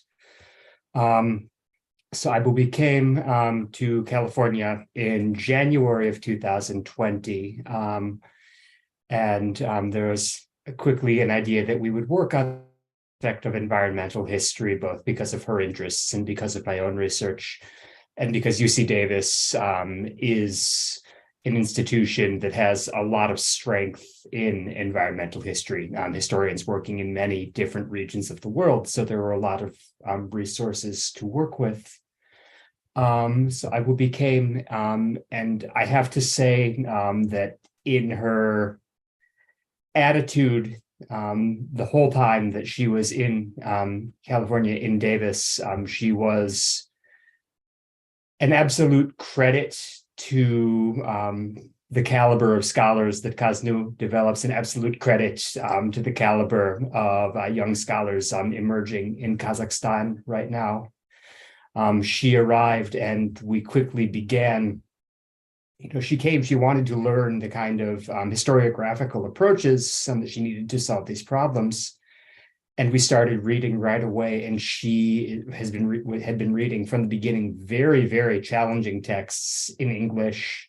We met regularly. She mastered things so quickly and was always hungry to learn more, both with myself and with other colleagues with whose classes she audited while she was present. And you could watch her grow by the day. It was remarkable. And we were so proud. And then we worked for 3 months together really well. And then, as you know, it was March of 2020. And then things changed very quickly with COVID. And we spent the rest of our time meeting over Zoom. She'd come all the way to California to talk to me through a computer. Which was kind of an absurd situation, and I think a situation that many people would have found very discouraging. But she showed tremendous grit, tremendous persistence in getting through that difficult time. And it seemed to me that by the time she was able to leave, to return to Kazakhstan. And there was a whole story about this too, trying to get back on flights that were periodically canceled. She had developed a really good understanding of the historiography of human-animal interactions, environmental history. And she really had to borrow very broadly from the historiography of a variety of states, a variety of empires, the history of the American West, the history of the British and French empires as well. And I think that speaks to really the novelty of her approach, which is to say there was very little scholarship concerning the Russian Empire, concerning the steppe that she could polemicize with. This is such an important topic, but so much of it was new that she didn't have any footsteps to follow. That didn't mean that she kind of took the things and said, Russian imperialism was exactly the same as the British in South Asia or something like that. But it meant she had to take concepts from these very different historiographies and work by analogy to apply them to the specific case of the steppe. This is a hard thing to do, and she did it in a really impressive kind of way.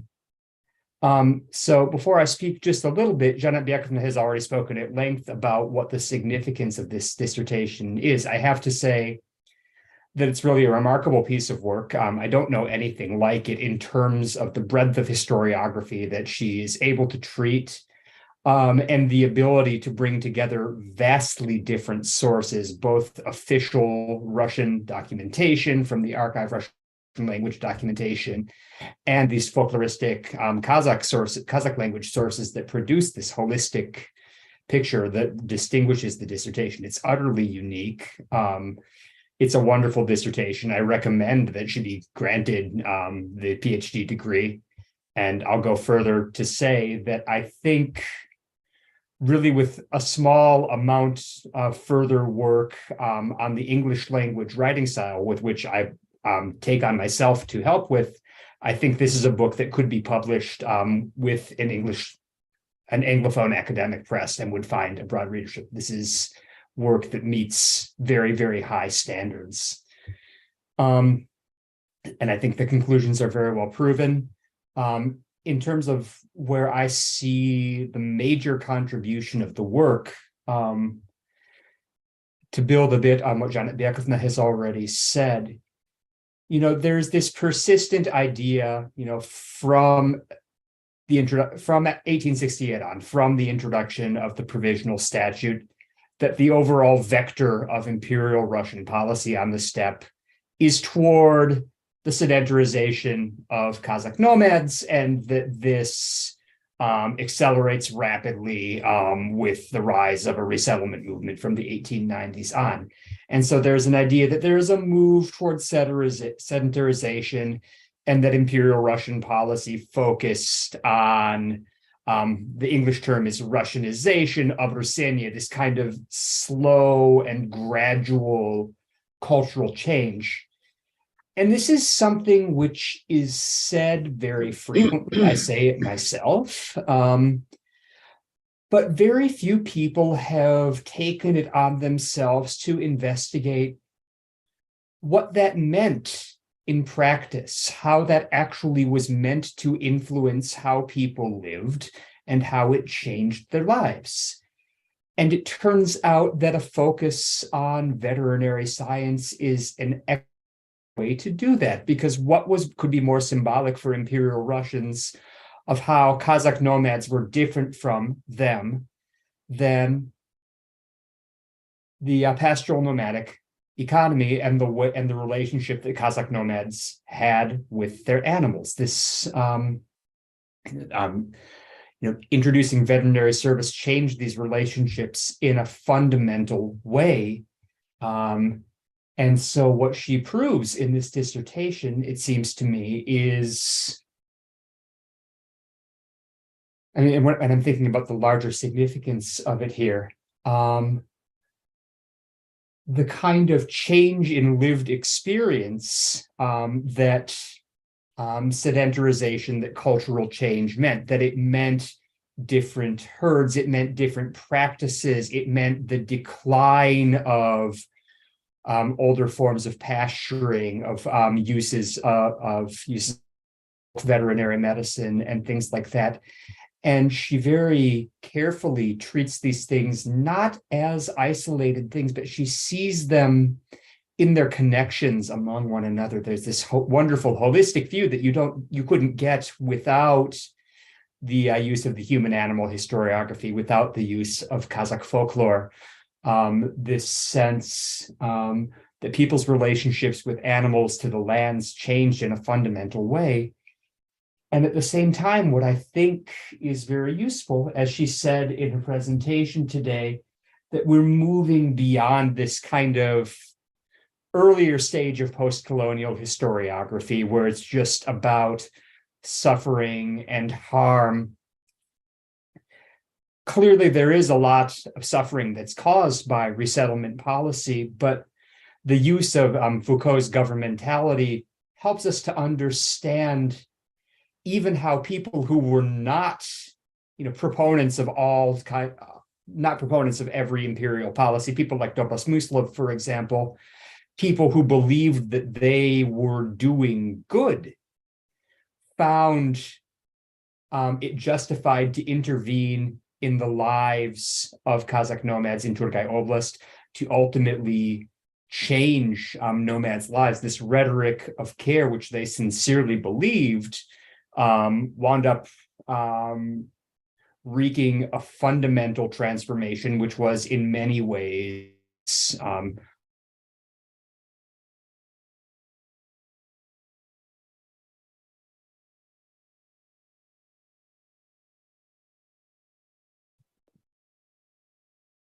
I think we got paused.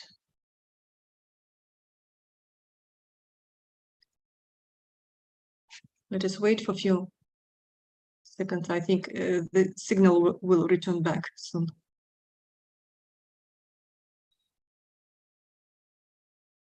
It is too far. Yes. We are too far from each other. Okay. So what shall we do? I think in bulk, Jan Campbell already expressed his general attitude and his appreciation, and he gave his comments. For the sake of the time, I suggest to proceed further.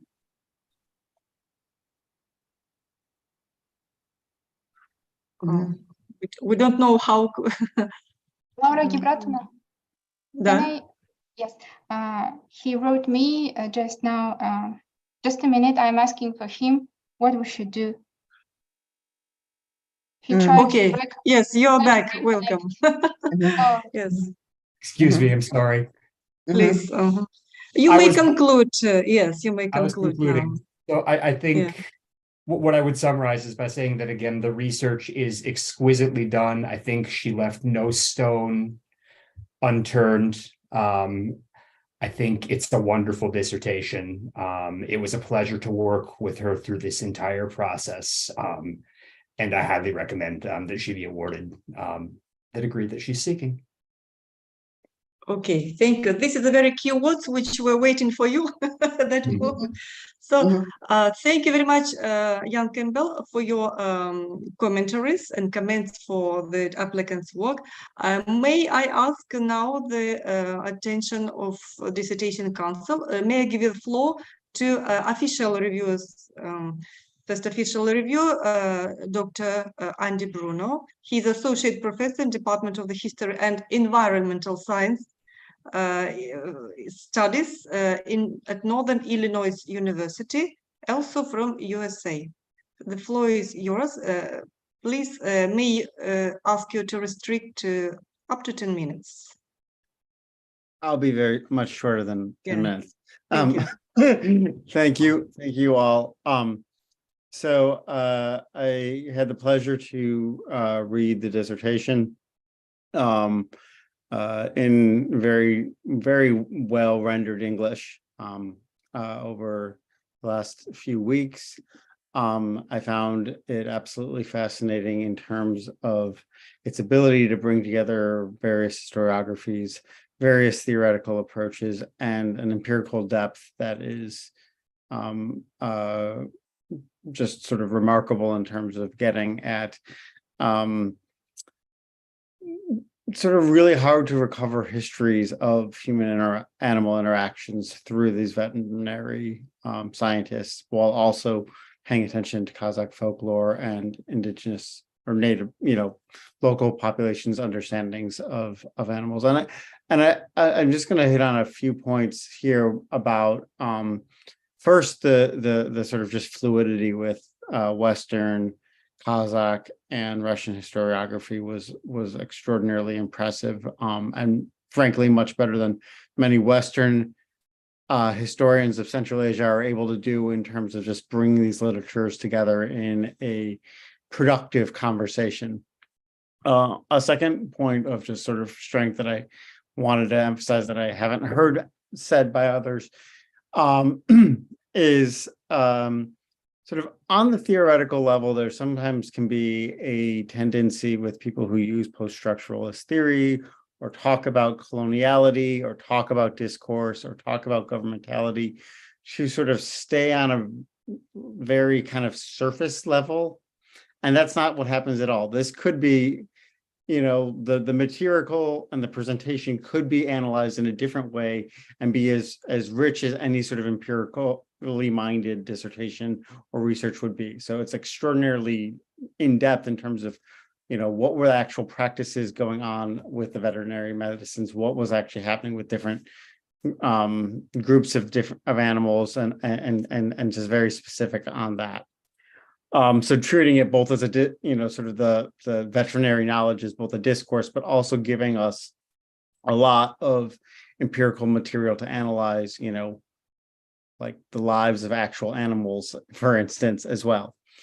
And then the final thing I just want to say is there was a real fluidity, a real sort of depth in which, you know, quite complicated things, I think, for historians, things like, okay, what was some of these epizootics really doing to animals, and what were some of these techniques for dealing with them that were sort of native Kazakh techniques, explaining those things in ways that were both, you know, felt accurate, but also understandable to the outside. Sometimes you'll see a historian sort of not really know what they're talking about and just kind of throw some terms at you. And that wasn't what was happening at all. It was actually very understandable and comprehensible. So those are all just sort of overarching strengths. I added more things in the report, but for the sake of time, I'm not going to go on too long. I want to ask one question on procedure. I wasn't sure if I was supposed to say my recommendation now or if I'm supposed to not. I am. Then I recommend that this is passed and the degree is awarded. Thank you. Mm-hmm. Thank you very much, Dr. Andy Brunner. And the next floor is given to Svetlana Vladimirovna Ivanovna Kovalskaya, Doctor of Historical Science, Professor of the Department of History of the Eurasian National University, named after Gumilev in Astana, Kazakhstan reviewer, official reviewer. Please, up to 10 minutes. Okay, thank you so much, dear colleagues, dear chairman, Laura Gibratovna, Zadvekovna, dear all. Thank you for inviting me to be a review. I read dissertation with great interest and would like to say some words about this dissertation. First of all, the scientific results of the dissertation, Aybubi Duйсебаева, are presented by the results of comprehensive analysis of numerous and diverse sources, including archival documents, which in turn can meet the requirements of the State Program Archives 2025, which aims to supplement the documents of the history and culture of Kazakhstan stored in domestic and foreign archives, museums, libraries, and scientific centers, and bring them into scientific circulation. Within the framework of the implementation of the Ruhani Bureau program, the scientific results of this dissertation could also contribute to preserving the national identity, popularizing the cult of knowledge, and opening the citizens' consequences. Archival materials allowed the author of dissertation to study the history of the formation and development of the veterinary services of the Russian Empire in the Kazakh steppe during the second half of the 19th century and the early 20th century through the prism of analyzing the development of the historical relations between man and the natural world. Fundamental theoretical research and combination of foreign historical science and social, political, economic, and environmental history helps the author of dissertation to evaluate specific historical examples in the study of animal history and imperialism, as well as the degree of influence of these theoretical statements on the interpretation of sources through the prism of measurement. The dissertation corresponds to the following areas of the development of science approved of by the High Scientific and Technical Commission under the government of the Republic of Kazakhstan. research is a field of science and education, and 8 point, research is a field of humanitarian and social science. The second point, the dissertation research is devoted to the problem of the introduction of imperial veterinary practice in the Kazakh steppe at the end of colonial period, and Aybubi studied the introduction of the imperial veterinary service in the Kazakh steppe as coloniality and qualitative change in internal regimes. As the Russian Empire sought to legitimize its power, change the environment, change the territory of the steppe, and demonstrate its skills in working with nature. Aybubi researched a growing number of Western scholarly literature on the example of French or English colonies, displaying other aspects of imperial rule, in particular the transformation of the landscape and deep internal structure of the colonized peoples, and found out that the colonial context of the environmental history in Kazakhstan remains understudied. That the relevance of the study is the application of the latest strategies and approaches of the social sciences and the humanities to the colonial period of the history of Kazakhstan. In this regard, Kazakhstani historical science should develop in line with new trends and contribute to the development of Kazakhstani science in the direction of the latest methodological tools. At the same time, it should be noted that there is a general requirement for the identity of the dissertation titles in 3 languages, which we do not observe in the case. On the website of Al-Farabi Kazakh National University, in the notice of Aybubi Duйсебаевой Defense in Russian, the first part of the dissertation title is missing, the animal face of imperial power. In addition, in my opinion, the use of the phrase the animal breeding or maybe cattle breeding instead of the animal face would soften the emotional component of the title of the topic when translated into Russian. It seems that the title of the dissertation is already a conclusion to which the author has yet to come in the course of the study, but further conclusion is presented immediately and quite considerably. The third point, as part of the work on this topic, Duйсебаева showed a high level of independence. She obtained a number of important and new results. The dissertation candidate independently substantiated and proved the scientific provisions submitted for defense, justifying the relevance of the research topic.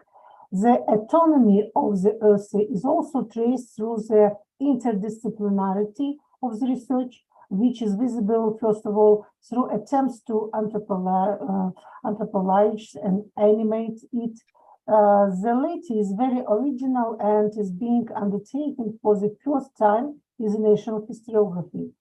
In this dissertation research, the history of Kazakhstan is significantly enriched by related disciplines: ecological history, animal history, social history, everyday life history, social or cultural anthropology, etc. The relevance of the dissertation research determined by the contemporary approach to the study of this issue in the framework of the concept of the new imperial history, the involvement of a significant number of archival documents, the active introduction into the scientific space of Kazakhstan also updates this study.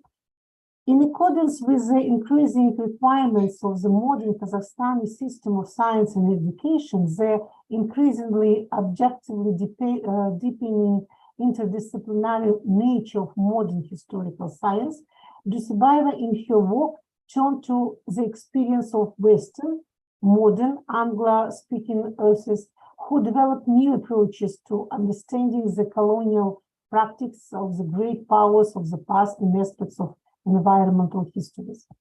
Duйсебаева seeks to show what the latest scientific trends in world historiography, approaches, theories, and concepts could give a fundamental new character to the study of the colonial period in the history of Kazakhstan, in particular the topic of veterinary science and the problems of traditional Kazakh animal husbandry. She takes a new look at the period of colonial rule. Aybubi sees the introduction of veterinary practice into Kazakh studies not as a civilizing message from Russia, technocratic message to ensure the safety of livestock and people, but as a desire to intervene deeply and change the structure of Kazakh life. The late raised some questions and certain doubts. Perhaps this situation arose due to some enthusiasm by the author of Western scientific literature on the history of the French and English colonies, while the Russian Empire with its colonies has a number of features, and the presence of the Kazakh steppe within the Russian Empire has long been waiting for its own theoretical and methodological concept. And not repeating existing methodological approach in relation to other empires, British, French, German, etc., many of which do not correspond and even contradict a number of aspects of the analysis of specific circumstances or events in the history of relations between the Russian Empire and its colonies. And I think the scientific potential of Duйсебаевой would be, judging by the presented dissertation work, inspire hope that such a concept can be created in the future, I hope. The content of the dissertation reflected the topic of the dissertation. The dissertation is presented with introduction and so on. All sections and provisions of the dissertation are logically interconnected and fit into a chronological period and region, which is highlighted in a separate paragraph of the dissertation research. The purpose and objectives are fully consistent with the theme of the dissertation in the study of coloniality. All sections and statements of the dissertation are logically interconnected, fit into the chronological period and territorial boundaries identified in the study. The purpose and objectives are fully consistent with the topic of the dissertation. The dissertation is a holistic research in which all sections and provisions of the thesis are logically interconnected. The literature review revealed and clearly substantial the goals and objectives of the dissertation. The solution of the assigned tasks is logical and interrelated, and the information required for presentation in each section is disclosed in detail. This presentation of the dissertation material allows more clearly presenting the essence of the work. The results obtained logically serve as the basis for the conclusions and the provisions submitted to the defense. On the basis of a critical analysis of previously known studies to the research problem, the candidate proposed new statements that she logically assesses and successfully used to obtain new original results. In this work, a new and important conclusion was also obtained. The main conclusions of the study in its long-term strategies, having solved the problem of fixing the Kazakh in one place, settling the steppe more manageable, subject to state control of the population, Russia changed the concept of using the environment through the introduction of imperial veterinary practice. This conclusion indicates that the veterinary service, along with administrative boundaries, that static expedition and legislative acts, has become the agent of this change. Also, not all branches of the service became widespread. Not the entire territory of the Turgai region was covered. Not all Kazakhs began to change their way of life. The discovery is of great theoretical importance, the impact of colonialism on the relationship between human and the environment. The point 5, scientific novelty principle. We have the first question, are the scientific results and provisions new? Yes, completely new. And the scientific results presented in the dissertation are of fundamental nature, and the level of novelty of the concept is proved. The first scientific results is new. It is analyzed that the veterinary regulation methods became part of the process of colonial governance in the step, part of the creation of new forms of life and the transformation of the environment. The second scientific results is new too. It's believed that the spread of livestock disease influenced the origin and development of the veterinary service in Kazakh steppe. The closest of the veterinary service only as the livestock points, it's the reason for the poor veterinary assistance to the local nomadic animal husbandry. The third scientific result is new. The later reformation of the veterinary system focused on the problems associated with epidemic of cattle and the formation of the colonial system of the veterinary services in the Kazakh steppe due to the interest of Tsarist Russia in the field of trade and industry are analyzed. The fourth scientific results is new. The active of veterinarians are seen as part of the correct colonization project as a tool of the empire. The success and failures are documented for the first time.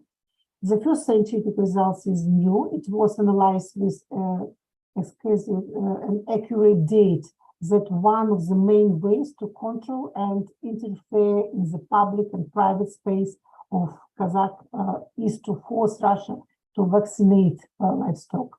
The sixth scientific result is partly new.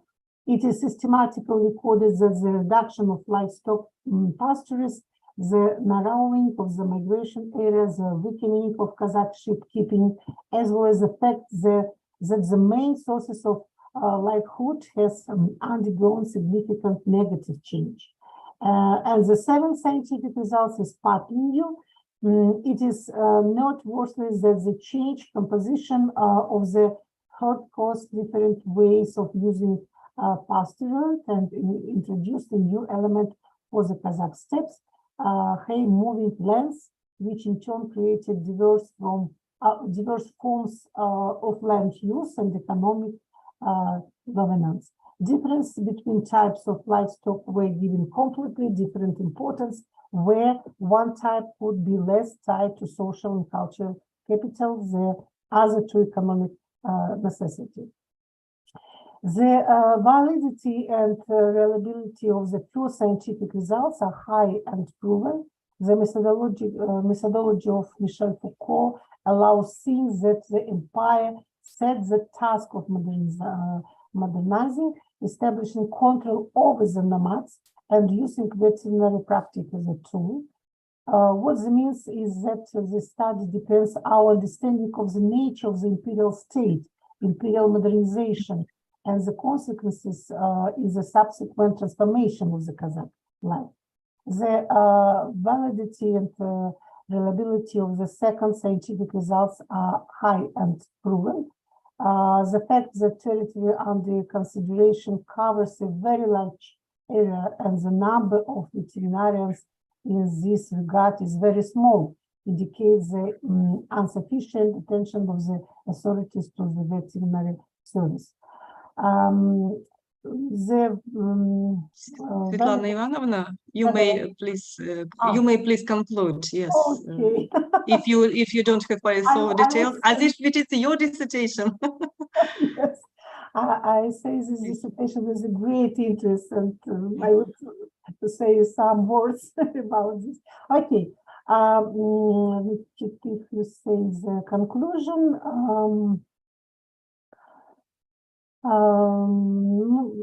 Maybe more important that the results of this dissertation are an original scientific novelty and practical significance, demonstrating the author's contribution to national and world historical science.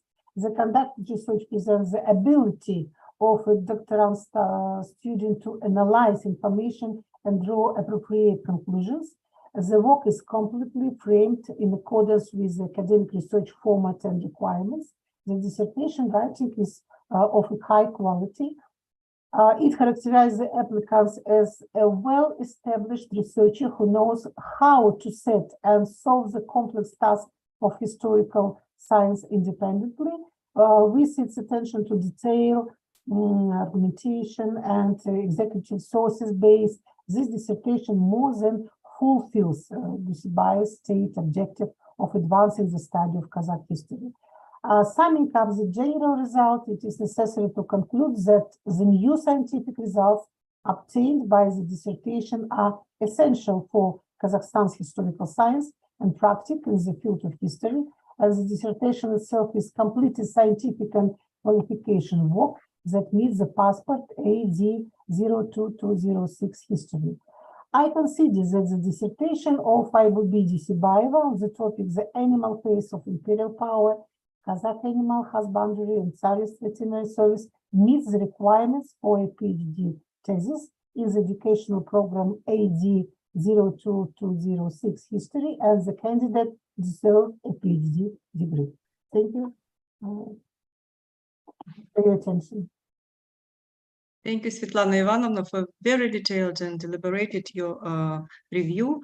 And may I ask Dr. De Bruna, you also, if you have some comments, particularly to be answered by the applicant, you may also put these comments here. Or if you don't have any comments or questions, then if you have, do you have some comments? No, I don't have any for right now. Okay, so then I may ask Aybubi Imanaliyevna to answer the comments posed by Professor Svetlana Kovalskaya. Also up to 10 minutes, not too much. Okay. Thank you, Laura Gibratовna. And first of all, I would like to express my gratitude for both reviewers, to Professor Bruna and to Svetlana Ivanovna Kovalskaya for such insightful commentary for the work. I'm really grateful for that. And since there I can see only two mentions about their for asking. And the first one about their term of animal face in the title of the work. And I think that this term of animal face, it doesn't have a negative connotation, and we never put a negative connotation on their on their title of the work, and we just try to underline the stress of human-animal interactions because of the tremendous change which happened after the implantation, penetration, and the influence of their imperial practices. So it put it only for stress human-animal interactions. And the second one is about the conception, and this is also what I mentioned before on the my speech, that this topic, as this conception, these are really they are new, and behalf of that, I'm ready to continue expanding both the territorial scope, as I mentioned before, not only Turgai region and different regions as well, and also and the topic itself. As mentioned Svetlana Ivanovna herself, that I hope that it will be also the big concept that we can use not only for the areas and the regions of the Kazakh steppe, and as well for it will be the contribution, the historiography on the human-animal interactions. So this is my answers. Thank you. Okay. Thank you. Thank you for your clarification. So Svetlana Ivanovna, you don't have any objections? You agree with these answers? Okay. Then let me open the floor for discussions. All members of our Deputy Dissertation Council, and please, you may express your opinions, your views, your proposals as well. So who are going to speak? This is not in the capacity of the reviewer or of the supervisor. This is for all of us, for everyone. please.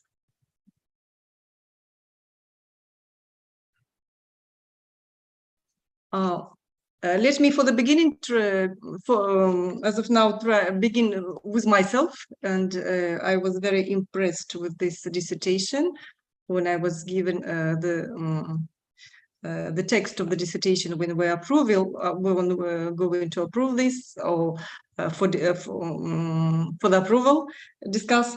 So my questions or my concern was this correct colonization, which that's why I asked these questions. I was very interested in this too because it seems to be a new definition or that has been put into this research.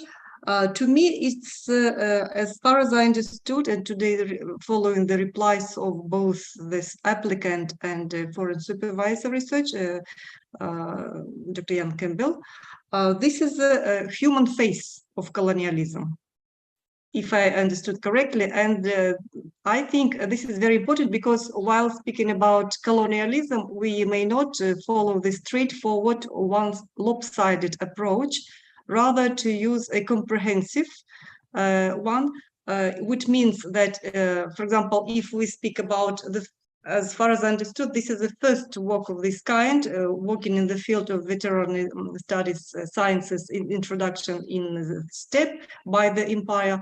And of course, it was necessary to use the so-called institutionalized approach. I think that was a major reason for choosing the Michel Foucault's approach or governmentality, because it is the institutions which govern and which introduce something. So that's, I think, how the empire was going to assert itself in the new land. Actually, not very new by the time, because 1866, it's already after the Bukhari Emirat was also became a part of the other part of Central Asia, became part of the empire. And what I understood as correct colonization, it means when there are some enthusiasts and some other so-called human face of the empire, which has been also introduced, and this is how the knowledge was constructed. From this perspective, I thought that knowledge construction and knowledge dissemination could be also used as a sort of one of the bases or methodological basis of this approach in this dissertation. But this also, I understand, requires another huge work, because you need to look through other cases, and you need to look through this educational sources, because education is an enabler. It's the key how the knowledge is disseminated and constructed as well. So, and as far as I understood from Aybubi's replies, there are only 200 or some even less grants that had been granted by the empire to the Kazakh students who studied mainly in the Kazan University or Kazan University only. So it means that the educational aspect.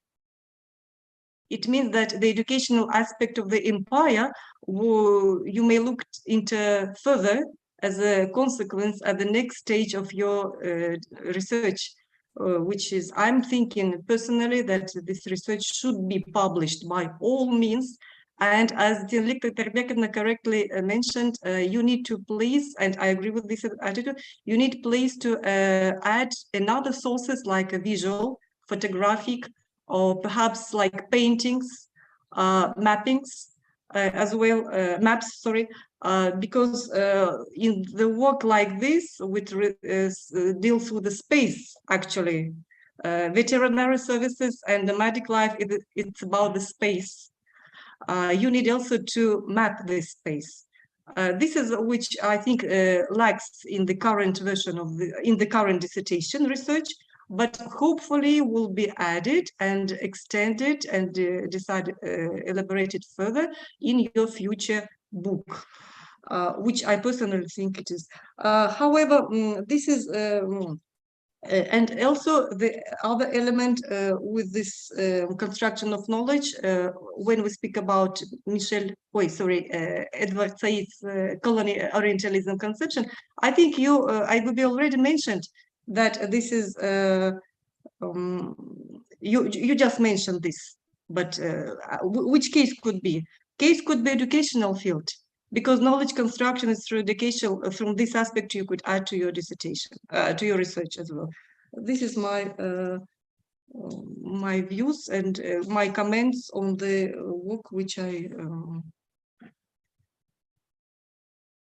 how I see this. Do you have some other dissertation council members esteemed? Please, Tinik Katerbekovna, please. Thank you, Laura Gyuratna. And I want to say that the thesis of Aybubi Duйсебаевой was prepared at high level, and I only would like to advise you to further develop your topic through a comparison of historical sources on the history of veterinary business system from Truga region with the materials with the step governors from Akmola and Semiri regions, oblasts, because they have something another facts about this problem. No, facts how Kazakhs people was involved to the veterinary system, and how they have educated in Omsk Felchers schools, and something it maybe gives some interesting moments for comparing. So no, and about visuals. And about this structure and agency. This is also very important notions, which I think could be perhaps big, because when you're speaking about governmentality, it means about institutions, and it is about structure more. And whereas agency is less, or through this, if it does, perhaps all this could be seen. Жанна Сабитбековна, please. Okay. Уважаемые коллеги, уважаемая Жанат Бековна, позвольте мне принять участие в дискуссии. Я хочу начать свое выступление с того, что сегодня представлена действительно серьезная квалификационная работа. Соискатель Айбуби Иманалиевна проделала большую работу по сбору, систематизации, анализу самого разного материала, что позволило ей провести всестороннее исследование проблемы.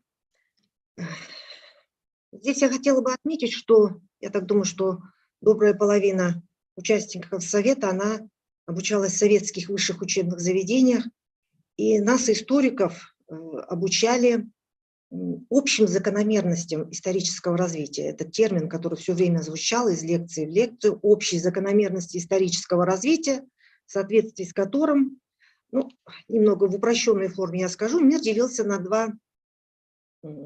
по двум принципам. Вот Запад – это цивилизованный мир, земледельческая культура, которая несет в массы образование, свет и так далее. И вот он, мир Востока, патриархальный, убогий, примитивный и так далее.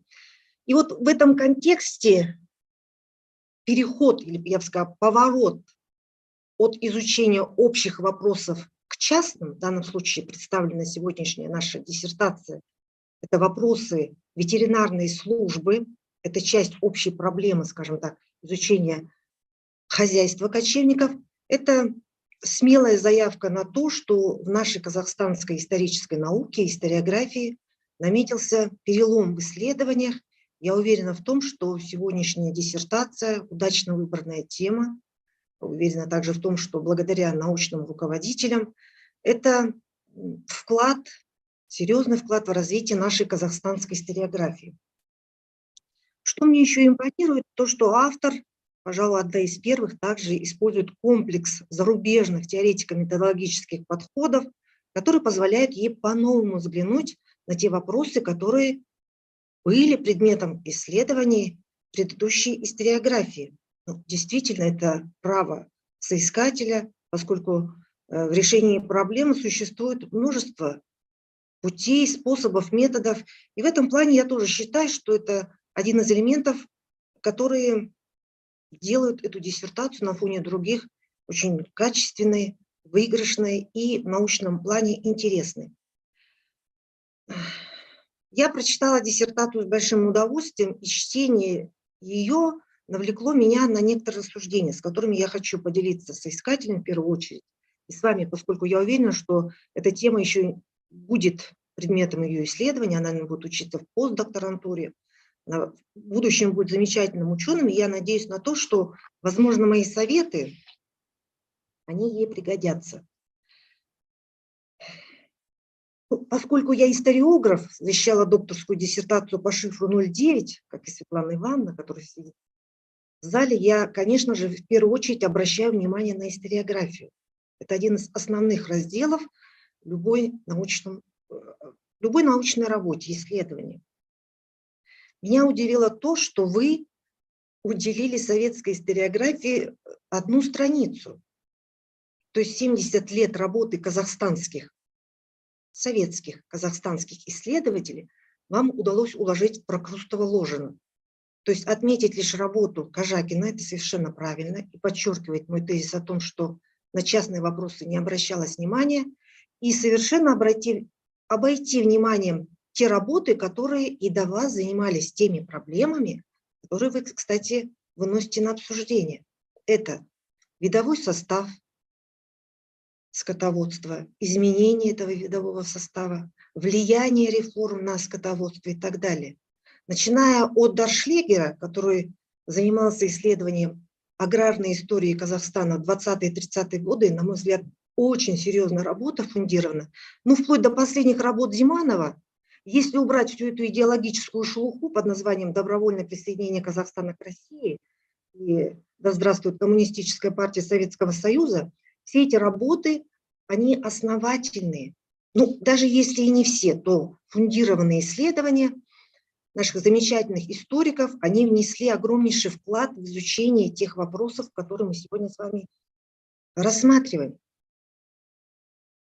Но взять те же работы Бекмаханова, вы наклеиваете на них ярлык в том, что они рассматривали российско-казахские отношения в контексте добровольного присоединения Казахстана к России.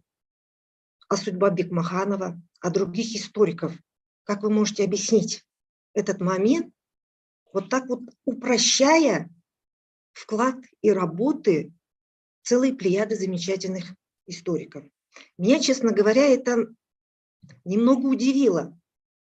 Я это объяснила, ну, наверное, скорее всего, тем, что в свете последних политических событий,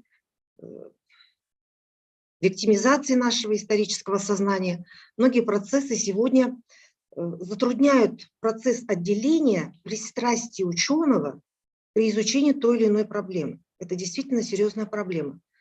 И еще один момент, на который бы я хотела обратить внимание, это то, что современные исследователи, я не говорю конкретно о вас, молодые докторанты, они априори относятся с нигилизмом к советской историографии и даже не читают их. В итоге, вынося на обсуждение те или иные вопросы, создается иллюзия того, что эти вопросы вообще никогда не привлекали внимание ученых.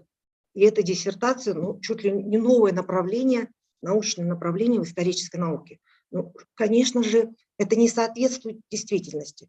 Другое дело, что вы используете новые методологические подходы, которые позволяют взглянуть на те же архивные источники, куда мы уйдем от Добросмыслова, по-новому. И в этом плане, конечно же, ваша диссертация, она значительно выигрывает. Я думаю, что ни у кого сегодня не вызывает сомнения вопрос, что это уже аксиома, то, что Казахстан был колонией Российской империи. Об этом, кстати, пишут и все советские историки. Они что говорят? Колониальные реформы привели к жатачеству, колониальные реформы привели к кризису кочевого скотоводства. Эта идея у них присутствует, даже несмотря на узость классового и формационного подхода, тем не менее, они оставались верными своей научной позиции. То есть им было гораздо сложнее лавировать при исследовании и объективном трактовке, скажем так, событий в свете добровольного присоединения Казахстана к России. И вот мне было интересно, как вы применяете свои методологические подходы при доказательстве 10 положений, которые вы вынесли сегодня. То есть основной подход Мишеля Фуко он заключался в том, я прочитаю предложение, целью его было управлять с помощью разных методов, средств, сохранять контроль над ними, менять малые структуры разными методами и так далее, и так далее. То есть контроль, который в конечном итоге должен был привести к смене всей существующей системы. Это пишете вы. Применительно к ветеринарной службе это, ну, соответственно, работа со скотом, с домашним скотом. И вот здесь вот у меня возникли вопросы. То есть, применяя конструкции западной историографии к казахстанской действительности, я получила следующую информацию. То есть я зачитаю ваше предложение. Делопроизводственные документы, во множественном числе, возникшие как результат целенаправленного, осмысленного создания документа, опущу фразу, привели к тому, что ветеринарная служба вела работу не с той целью, чтобы защитить степные участки и скот казахов, а чтобы больной скот в степи не смог заразить переселенчески. Это очень важный момент. То есть мероприятия ветеринарной службы должны были защитить скотопрогонные пункты от заразы, назовем ее так, из казахских степей. Это, кстати, у вас положение. При этом, на что я обратила внимание, вы пишете делопроизводственные документы, а где они? Где ваша отсылка на эти документы? Ну, приведите, такой-то чиновник написал, я уверена, что они есть в огромнейшем количестве. Почему? Потому что вы дальше продолжаете, что Министерство внутренних дел снаряжает несколько научных экспедиций, это же бюджетные средства, в степь для того, чтобы они выяснили, то есть оно еще не доверяет, оно хотело выяснить, правительство России, так ли это. И что? Дальше вы пишете, что отправляются несколько экспедиций, вот они провели огромнейшую работу. Какой вывод? Вывод. Все были единогласны, вот я здесь хочу подчеркнуть это, в том, что чума рогатого скота в степи являлась заносной инфекцией. Города, в свою очередь, являлись гнездом чумной заразы. Вследствие скопления, ну, там жили переселенцы, и вы несколько раз повторяете эту идею. Чума чаще всего заносит из населения русских местностей, казахских степи. САП наблюдался у лошадей, принадлежащих русскому населению. Но при этом вывод свой, заключение, вы опять же делаете что? Что задача ветеринарной службы заключалась в том, чтобы защитить скот переселенцев от наносной заразы, исходящей из казахских степей. То есть ваши документы, вы же не приводите документы о том, что это действительно было. Я уверена, что было. Это же скот, это движимое имущество. Оно все время находится в движении. Вы не приводите документы, подтверждающие ваше положение, но делаете вывод так, как вы, ну, наверное, сочли нужным. Это первый момент. Второй момент. Ну, почему я задала вопрос? Вы неоднократно обращаете, прям вот идея у вас проходит, малоэффективная ветеринарная служба. Вы цитируете.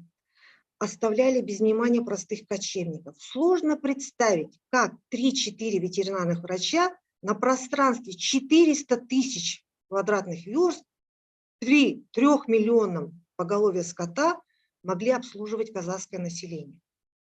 Здесь же вы приводите, говоря о малоэффективности, отсутствие ветлаборатории, отсутствие анализа, плохая вакцинация и так далее, и так далее, и так далее. То есть вы хотели показать, ну, наверное, это так и было, что мероприятия метрополии, в данном случае степи, они встречали противодействие. Я их по-человечески понимаю, этих ветеринаров.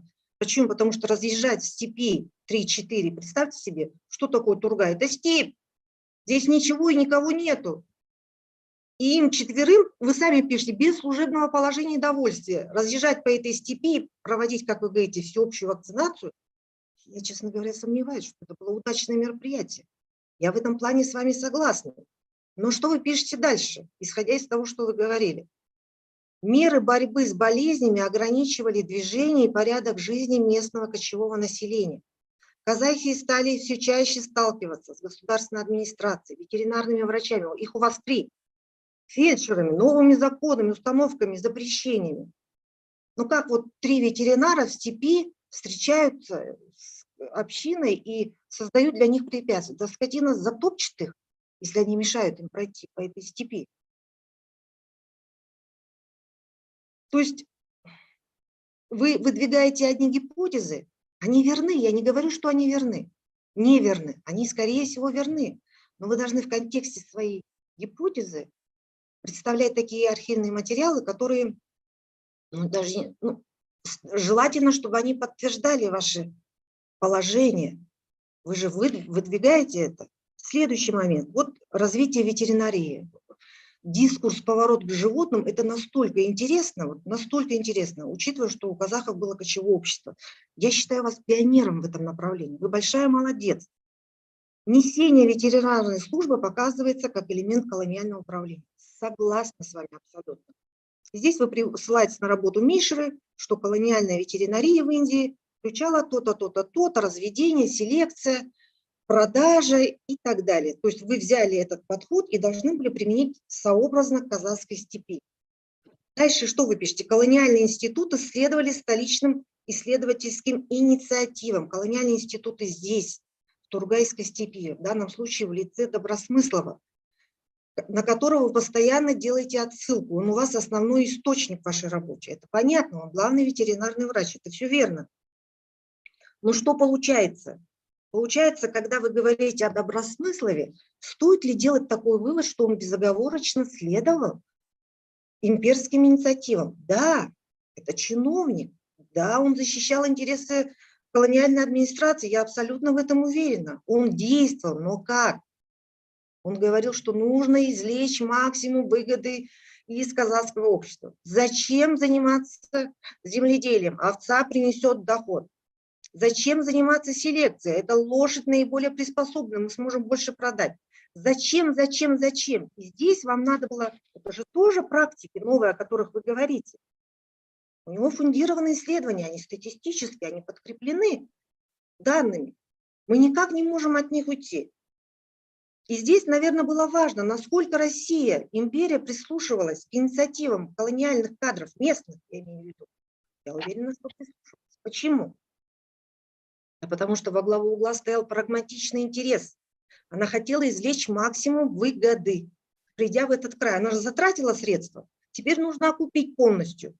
И в данном случае, вот то, что вы говорите, новые практики, в варианте с Добросмысловым, они сыграли в полную силу. Он, как администратор, на мой взгляд, полностью выполнил ту миссию, которую возложила на него империя.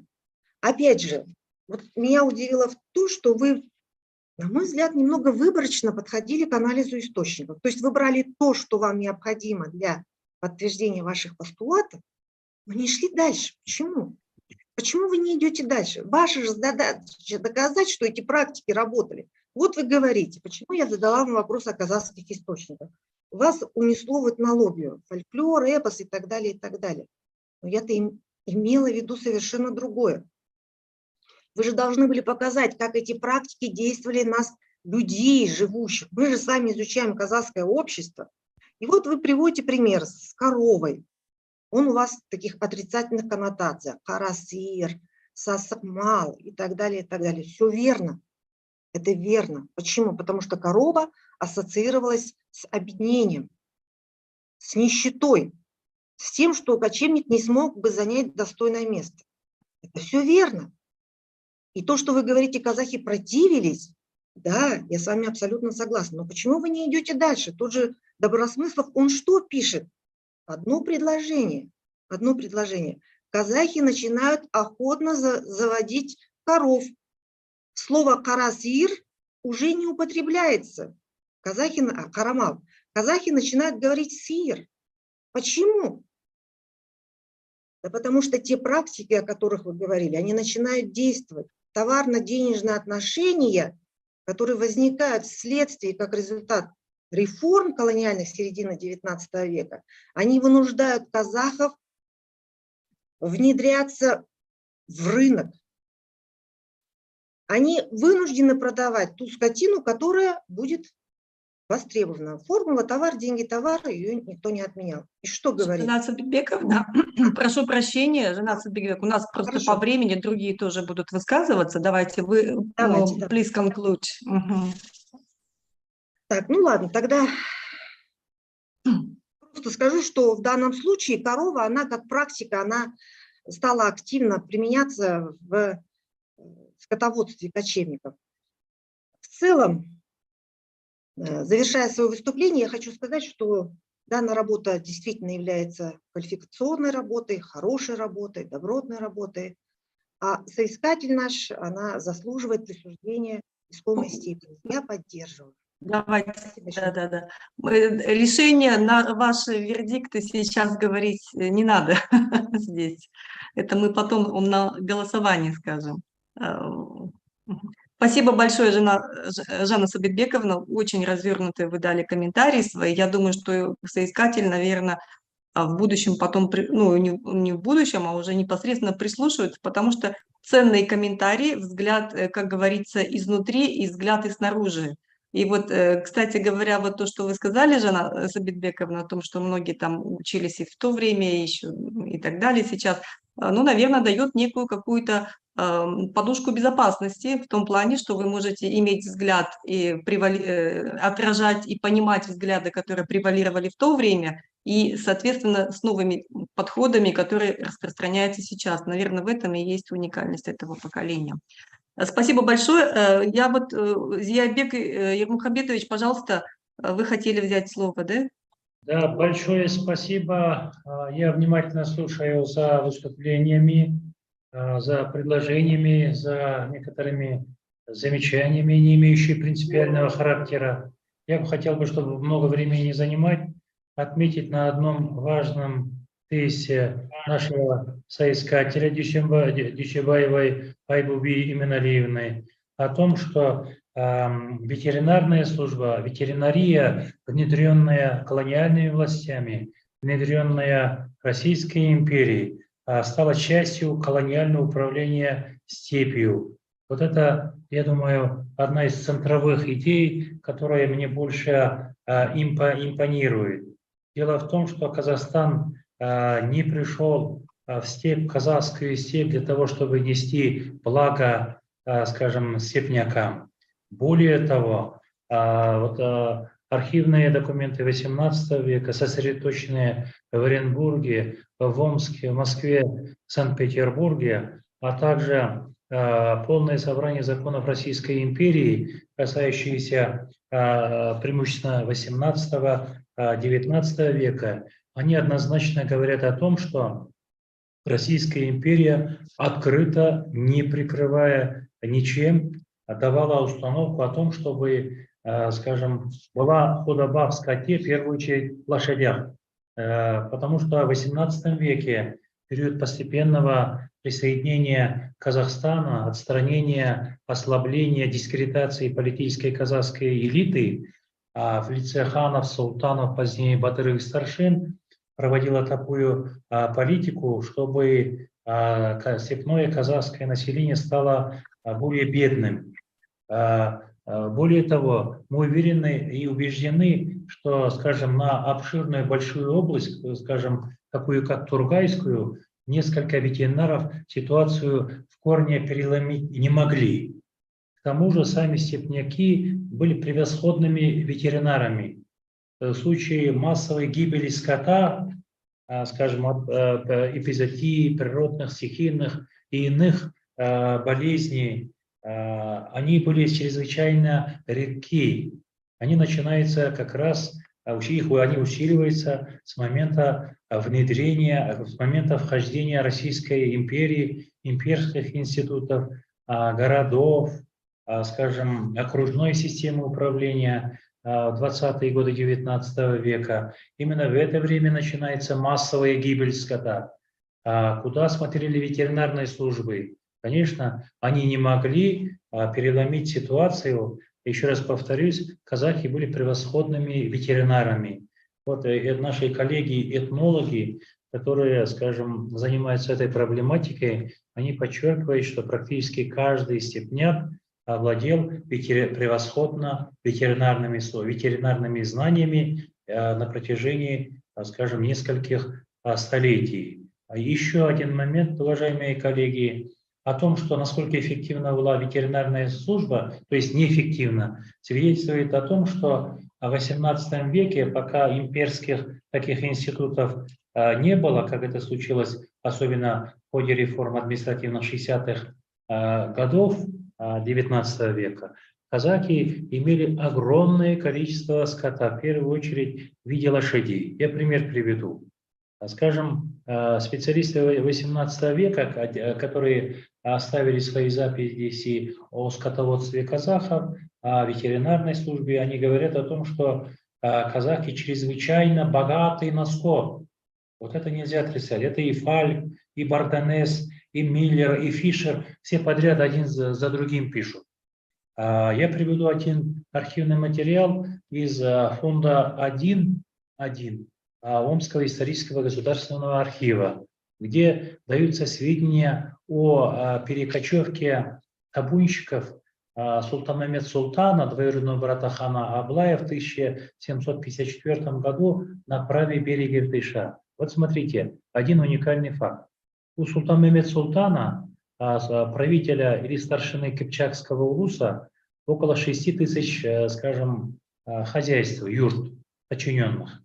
Имеет он от нескольких жен 18 детей. У каждого сына по несколько тысяч лошадей.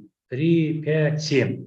А у него лично вместе с младшим сыном Карашем в личном подворье насчитывается 20 тысяч лошадей, которые дают русские офицеры, военные при переходе на правый берег Иртыша в зимнее время с табунщиками без юрт, без семей. А у одного человека практически, у султана Мехмед-Султана, 20 тысяч лошадей, которые перешли в ноябре 1754 года на правый берег Иртыша. Можно было это принять за, скажем, шутку или там за неверную информацию, но российские военные, которые следили за переходом на правый берег Иртыша на временную кочевку, а потом возвращение в ноябре и возвращение в марте следующего года, они были вынуждены считать по головам каждую лошадь. Более того, у султана Мехмед-Султана оставалось и другие виды скота, и сами лошади на левом берегу Иртыша. Это район современной Павлодарской области. Прошу обратить внимание, 1754 год, никаких ветеринарных, скажем, служб Российской империи, внедренных в казахскую степь, не было. Другой пример привожу. Уже 1803 год. Гавердовский, российский офицер там, польского происхождения, в своей работе пишет, что не подлежит практически никакому сомнению, что до настоящего времени степняки были очень-очень богатые. Бедняком считался тот, который не имел в своем стаде 100 лошадей и 1000 овец. Это при том, что еще имперская ветеринарная служба не была внедрена. Далее, того самого труды Чухана-Валиханова о скотоводстве степи он пишет. Он тоже пишет о том, что в XVIII веке, период правления хана Аблая, казахи были настолько богаты, до открытия окружных приказов казахи были очень богаты. Еще раз напомню, тогда еще имперских ветеринарных служб в степи не было.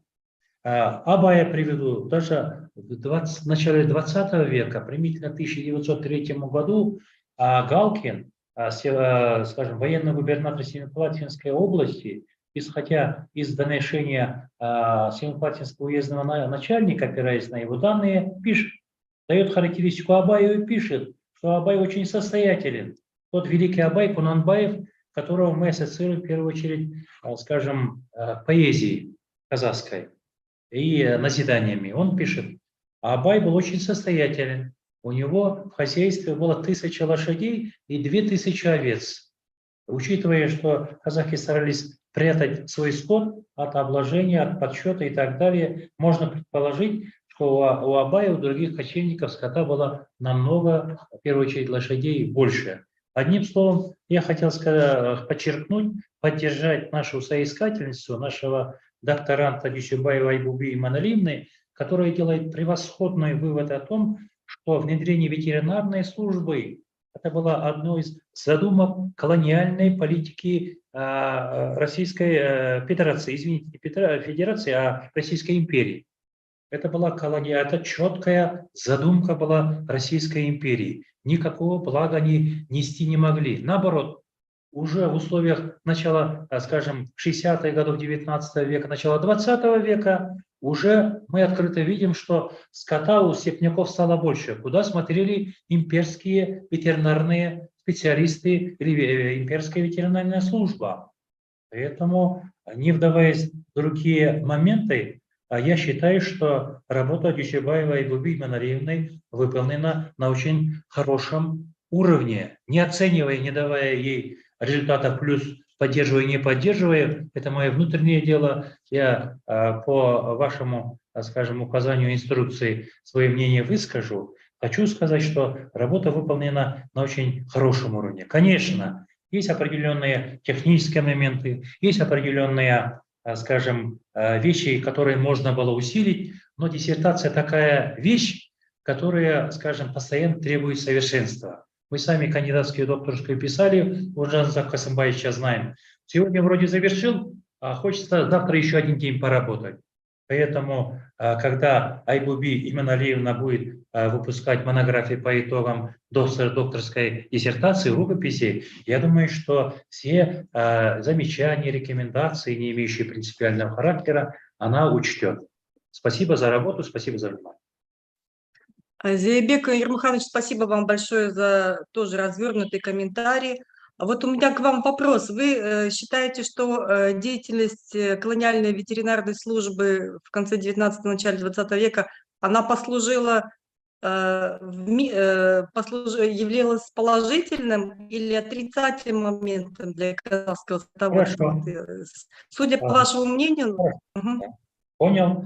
Вот смотрите, если учитывать, что Казахстан был открыто колонизован Российской империей, принимая во внимание, что во всех практически властных структурах, начиная от уездного начальника, включая военного губернатора 6 степных областей, 3 генерал-губернаторов стояли представители российской колониальной администрации, многие, скажем, специалисты, в том числе ветеринарной службы, преимущественно, особенно начальный этап 60-е годы, были представителями, скажем, империи, метрополии, зная о том, что поголовье скота у степняков кардинально резко сократилось по сравнению с 18 веком, даже с началом 19 века, я считаю, что ветеринарная служба в Казахстан практически ничего не принесла. Хотя, по сути своей, по своему назначению, по своим функциональным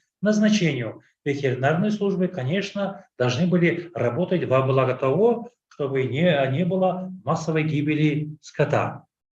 Казалось бы, здесь очень сложный момент. Тем более мы знаем, что количество ветеринарных специалистов было очень мало. А степное население в то время насчитывалось, вот по переписи населения 1897 года, более 4 миллионов. Из них, из 6 степных областей, вот 1/6 – это обширная Тургайская область. Кардинально изменить ситуацию ветеринарной службы не могли. Огромный удар казахскому скотоводству нанесла, конечно, казачья, потом казачья колонизация, крестьянская колонизация, а также вот эта массовая аннексия казахской земель Российской империи. В 1752 году была аннексирована огромная территория на севере казахского ханства. Она тоже не создала условий для продуктивного развития казахского скотоводства. Когда был создан Новоишимский огромный район, площадь которого насчитывает равна площади современной Туркестанской области. Или аннексия Российской империи 1810 года. Тоже они начали создавать Новоилецкую линию, тоже около, скажем, 600 тысяч десятин плодородной земли на севере младшего Жуза тоже ушла. Потом граница дальше пошла в 1835 году. Сокращение пастбищных угодий. Все, понятно. Да. Понятно, да, все. Мгм. Да, все, спасибо. Просто я так поняла, гипотеза диссертанта, соискателя как раз была в обратном, что российская колониальная ветеринарная служба оказала влияние на развитие казахстанского Нет, скотоводства. вы меня не поняли. По сути, она по своему назначению должна была играть, но, эту функцию играть. Но сами результаты уменьшения количества скота у казахов говорит о том, что поголовье скота уменьшалось. Вместо того, чтобы, скажем, богатые скотоводы, как в 18 веке остались, их, наоборот, уменьшалось. Здесь другие силы вмешались. Хорошо, все понятно. Спасибо, спасибо большое. Вы знаете, у нас просто сейчас вот меня тут пишут, что вот время заканчивается, оказывается, у нас. May I ask go into the online voting session, the final session after the Q&A and discussion session we've made already, and you will have find before yourself a link on SurveyMonkey link. You may be asked to answer for one of the 4 questions. First, what the degree of the Doctor of Philosophy or Doctor of Specialization? Second, submit dissertation for revision. Third, submit your dissertation for redefense. And fourth, refuse to award the degree of PhD Doctor or Doctor of Science. So please go to the link which has been provided by the Academic Secretary to you, and we may return back after the after the voting is over, just in a few minutes. Галия Зилдилдаевна, вы же раздали линк, ссылки, да? May I ask about procedure? You're supposed to get a link on SurveyMonkey, where you please go and make your online ballot, online voting, by choosing one of the 4 questions. Do you have this link, Dr. Campbell? I don't have this link. I had understood that I should not vote as... You will not have. Yes, this is only for dissertation council members. You are supervisor. You're not supposed to... Sorry. I'm sorry. Доктор Кэмпбелл, Жанна Бековна, вы тоже, да, наверное? Галия Зилдиховна, пожалуйста, объясните. I'm sorry, dear colleagues, I would like to remind you that for the secret ballot attended all the members of the dissertation council. It's 9 members and 2 reviewers. I would send you now the links according to what you would attend to the vote, and you can vote only once, and only through one device, that is through a computer or a cell phone, and a link has been sent you via WhatsApp. Can I ask? So, dear Галия Зилдилдаевна. Yeah, I'm listening you. When I go through this link, I find this moment we can't find the page you are looking for. I don't No, I'm understand. sending you now. Could you wait a little bit? I'm sorry. Thank you. Because of the internet, the connection, we have some problems.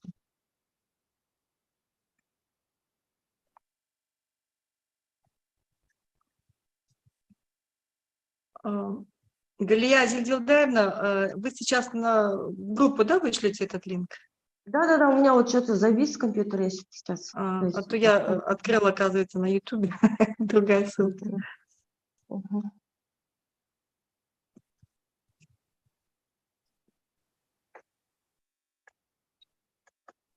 Да, там проходишь, он просит авторизацию заново, и вы, говорит, не туда зашли.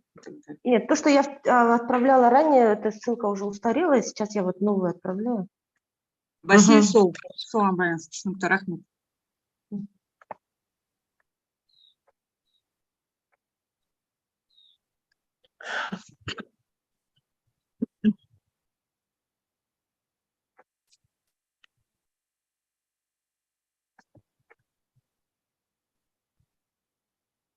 Получили, да. Ссылку я отправила.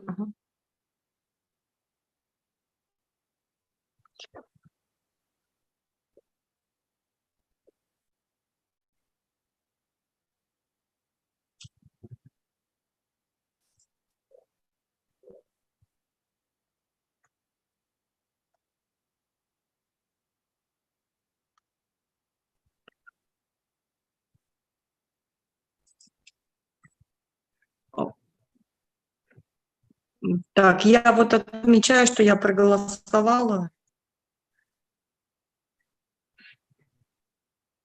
У нас 9, да, получается?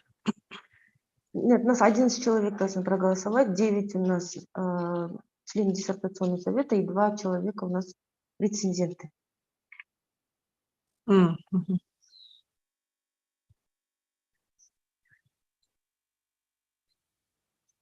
Так, Кабульдинов Зембек Нурмуханович проголосовал. Рахмет ағай.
Okay, well, now we are waiting one person who do not take part in a secret ballot.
Галия Зельдановна, у нас же, получается, жена Бековна же не имеет права голосовать, поэтому 10 человек, наверное, и остаются. Нет, Жанна Пековна, 12 у нас было бы, получается, 5 человек, 4 12, человека постоянные, ага, 5 временно и 2 рецензента. Сейчас мы... Кто-то еще один, да, остался? Да, ага, бір адам қалды. Мгм. Мен дауыс бердім. Рахмет ағай.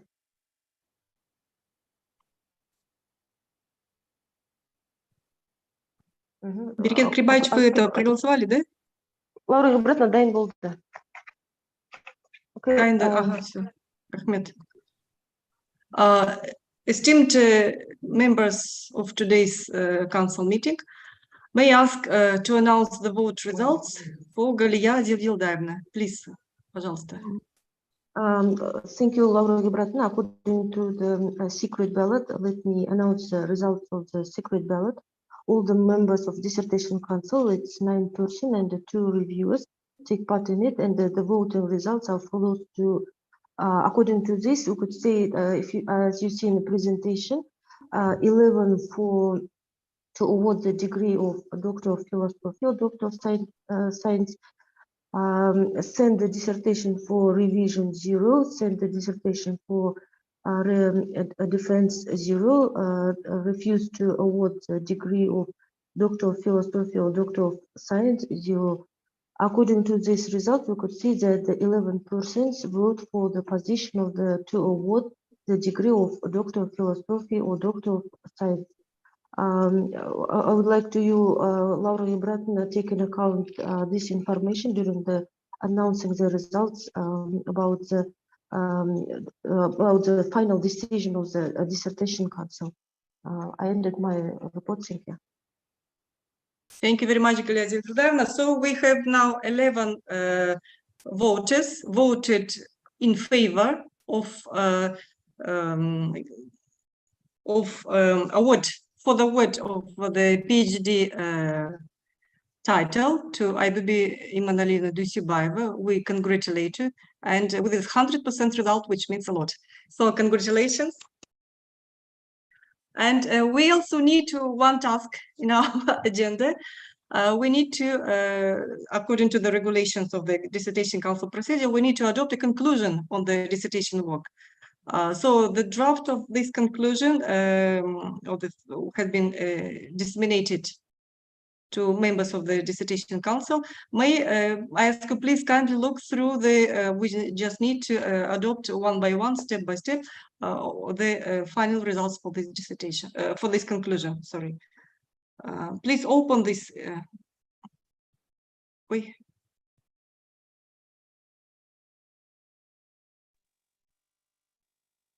I made the presentation. Yes, thank you very much. I was just looking for this file. So the nature of the results of the dissertation, we have three options. We need to choose only one. So the first one is the theoretical provisions, the totality of which can be qualified as a new achievement in the development. Second option is the solution of the scientific problem of significant social, cultural, economic, and political importance. And third, science-based technical, economic, or technological solutions, the implementation of which makes a significant contribution to the acceleration of the scientific and technological progress. So, пожалуйста, давайте выберем which point we shall vote for in this number one, under the number one point. Пожалуйста, какие предложения? Уважаемые. Если мы можем участвовать. Нет, вы... Участвуем. 1-2, наверное. Да, мне кажется, тоже 1-2, потому что здесь решение, да, научной проблемы значительной социально-культурной экономической важности. 1-2 Турсияхта. 1-2, хорошо. Next. Вы видите все, я, наверное, зачитывать не буду, просто название. The level of novelty of the results of the dissertation. Степень научных результатов, да? Результаты новые, не совсем новые и не новые.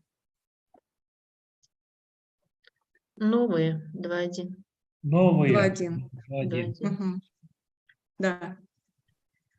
Третье. The value of the results of the dissertation. Значимость диссертации. Высокая, удовлетворительная и неудовлетворительная. Хай, 3-1. Высокая, 3-1. Все согласны, да, 3-1? Да. Четвертое. Связь диссертации с запланированным исследованием. Тема диссертации включена в государственные, региональные, научно-технические программы или международные исследовательские проекты.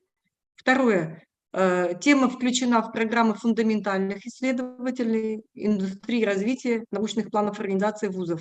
И третье – это инициативная работа. По-моему, руководитель Жанат Бековна говорила, что это был исследовательский проект, если я не ошибаюсь. Жанат Бековна, вы можете, да, сказать название проекта? Такое же, да, было название, плюс-минус? Нет, это не проект, это отдельная тема. Инициативная работа. Отдельно. Да, Тогда можно инициативная просто... работа, да? Тогда 4-3, да. Тогда 4-3. Ага. Согласна, да, с 4-3? Да. Хорошо. Пятый. Уровень реализации результатов исследования на международном уровне. Второе, на межсекторальном уровне. Третье, в области конкретной индустрии. И четвертое, в организации. 5-2, наверное. 5-2 было предложение. Пожалуйста, у кого есть какие? 5-2 – это межсекторальный уровень, то есть междисциплинарный уровень. 5-2, согласны, да? Шестое. Рекомендации по использованию результатов диссертации в прикладном плане. Рекомендуется, требует расширенного использования, не требует расширенного использования. 6.2. Какой будет? 6.2? А мне кажется, 6.1 можно расширенного использования. Можно и 6.1. Она же будет публиковать в виде книги, да, наверное, какие-то делать еще, скорее всего. Какое мнение есть еще, пожалуйста, выскажите, уважаемые члены. 6.1 давайте поставим. 6.1. 6.1. Все согласны, да?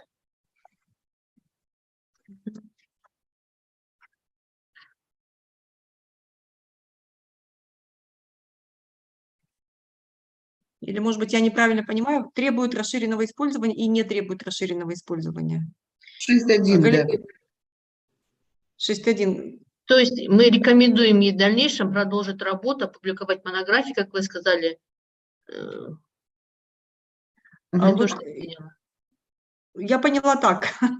Требует диссертации прикладного значения, да, 6.1. Угу. Ну, там у нее же будет, наверное, курс лекций, да, еще что-то. Тогда on this we conclude. У нас получается, Галия Зильдаевна, вы тогда отметите вот эти пункты. По первому пункту 1.2 вы все отметили. Я просто прочитаю, да? 1.2, 2.1, 3.1, 4.3, 5.2, 6.1. Совпадает у вас, да? Ага. Все, тогда let us conclude finally. So the dissertation council of Al-Farabi Kazakh National University in the group of specialities 6D 020 300, 6D 022 606 Tarikh History, and 6D 020 800 and 8D 022 05 Archaeology and Ethnology is awarded to Duйсебаевой Айбуби Иманалиевна the degree of the Doctor of Philosophy in the specialty of 8D 02206 History. So I congratulate you, and hopefully we shall see many fruitful results of your research work, which could be not so long in time and as quick as possible. Congratulations to you and to your both supervisor. I think they did incredible job. Janat Bekovna and Jan Campbell, please accept our sincere congratulations. Dear reviewers, dear permanent and temporary members of the Dissertation Council, may I also congratulate you and thank you for all your hard work, which you did invested your time and your knowledge I think in taking into account that there is a huge time difference with America, and perhaps it is late night or early morning, we don't know, but please accept our thanks for all of you. And спасибо вам большое всем за участие. Если у кого есть какие-то слова, пожалуйста, Айбуби Иманалиевна, вы можете сейчас ваше последнее слово. Да, спасибо большое. Since today's defense was in English, and we have a lot of the members who speaks English, I want to express my gratitude as well. And I only have the gratitudes which I want to share with you, and I have a little speech, so give me a little time. The completion of this work wouldn't have been possible without my advisors. And first, my greatest thanks is directed to the Professor Janat Bekovna, who has played a crucial role in the development not only of this project, but of me as a researcher and as a person. I'm also extremely grateful to Professor Jan Campbell. It was honored to have such foreign advisor as Professor Campbell, who was supportive in every step of our work until today. And I would like to express my deepest appreciation to the respected chair and dissertation committee members, and also to reviewers. Today, I'm really get a lot of reflection. Thank you so much. Yes, that I have a lot of things to think to reflect and also something to expand to my studies. Thank you so much. And I'm also, the last one, I want to grateful to the faculty and department members headed by Professor Bereket Bakhtjanova and to my dear professors and colleagues in one for supporting in the years of undergraduate and graduate studies. So thank you so much. Thank you for your attention. Thank you. Thank you, Aybubi Manalina. Do you have some others who would like to comment on the final part of our meeting? No. I'd like just to say, Thank you. Everyone, thank you for attending for this meeting, for your time. And Professor Sean McDino, Andrew Bruner, especially Jan Campbell. It was great honor to work with you, and thank you for your time that you spent with us for 3 years. Thank you, all of you. Especially thanks to Laura Irikesheva for your tremendous efforts to manage this meeting, and everyone for your time, comments, and attention to this work. Thank you. So thank you very much. Let us conclude, and we shall adopt this draft of this comments as a basis. And let us conclude. So let me declare our today's meeting closed. Thank you. Bye. Галия Дилдевна, вам особое спасибо за техническое сопровождение. Thank you. Вашего пребывания в Индии, результативного, полезного. Сау Жанатбековна, поздравляю вас.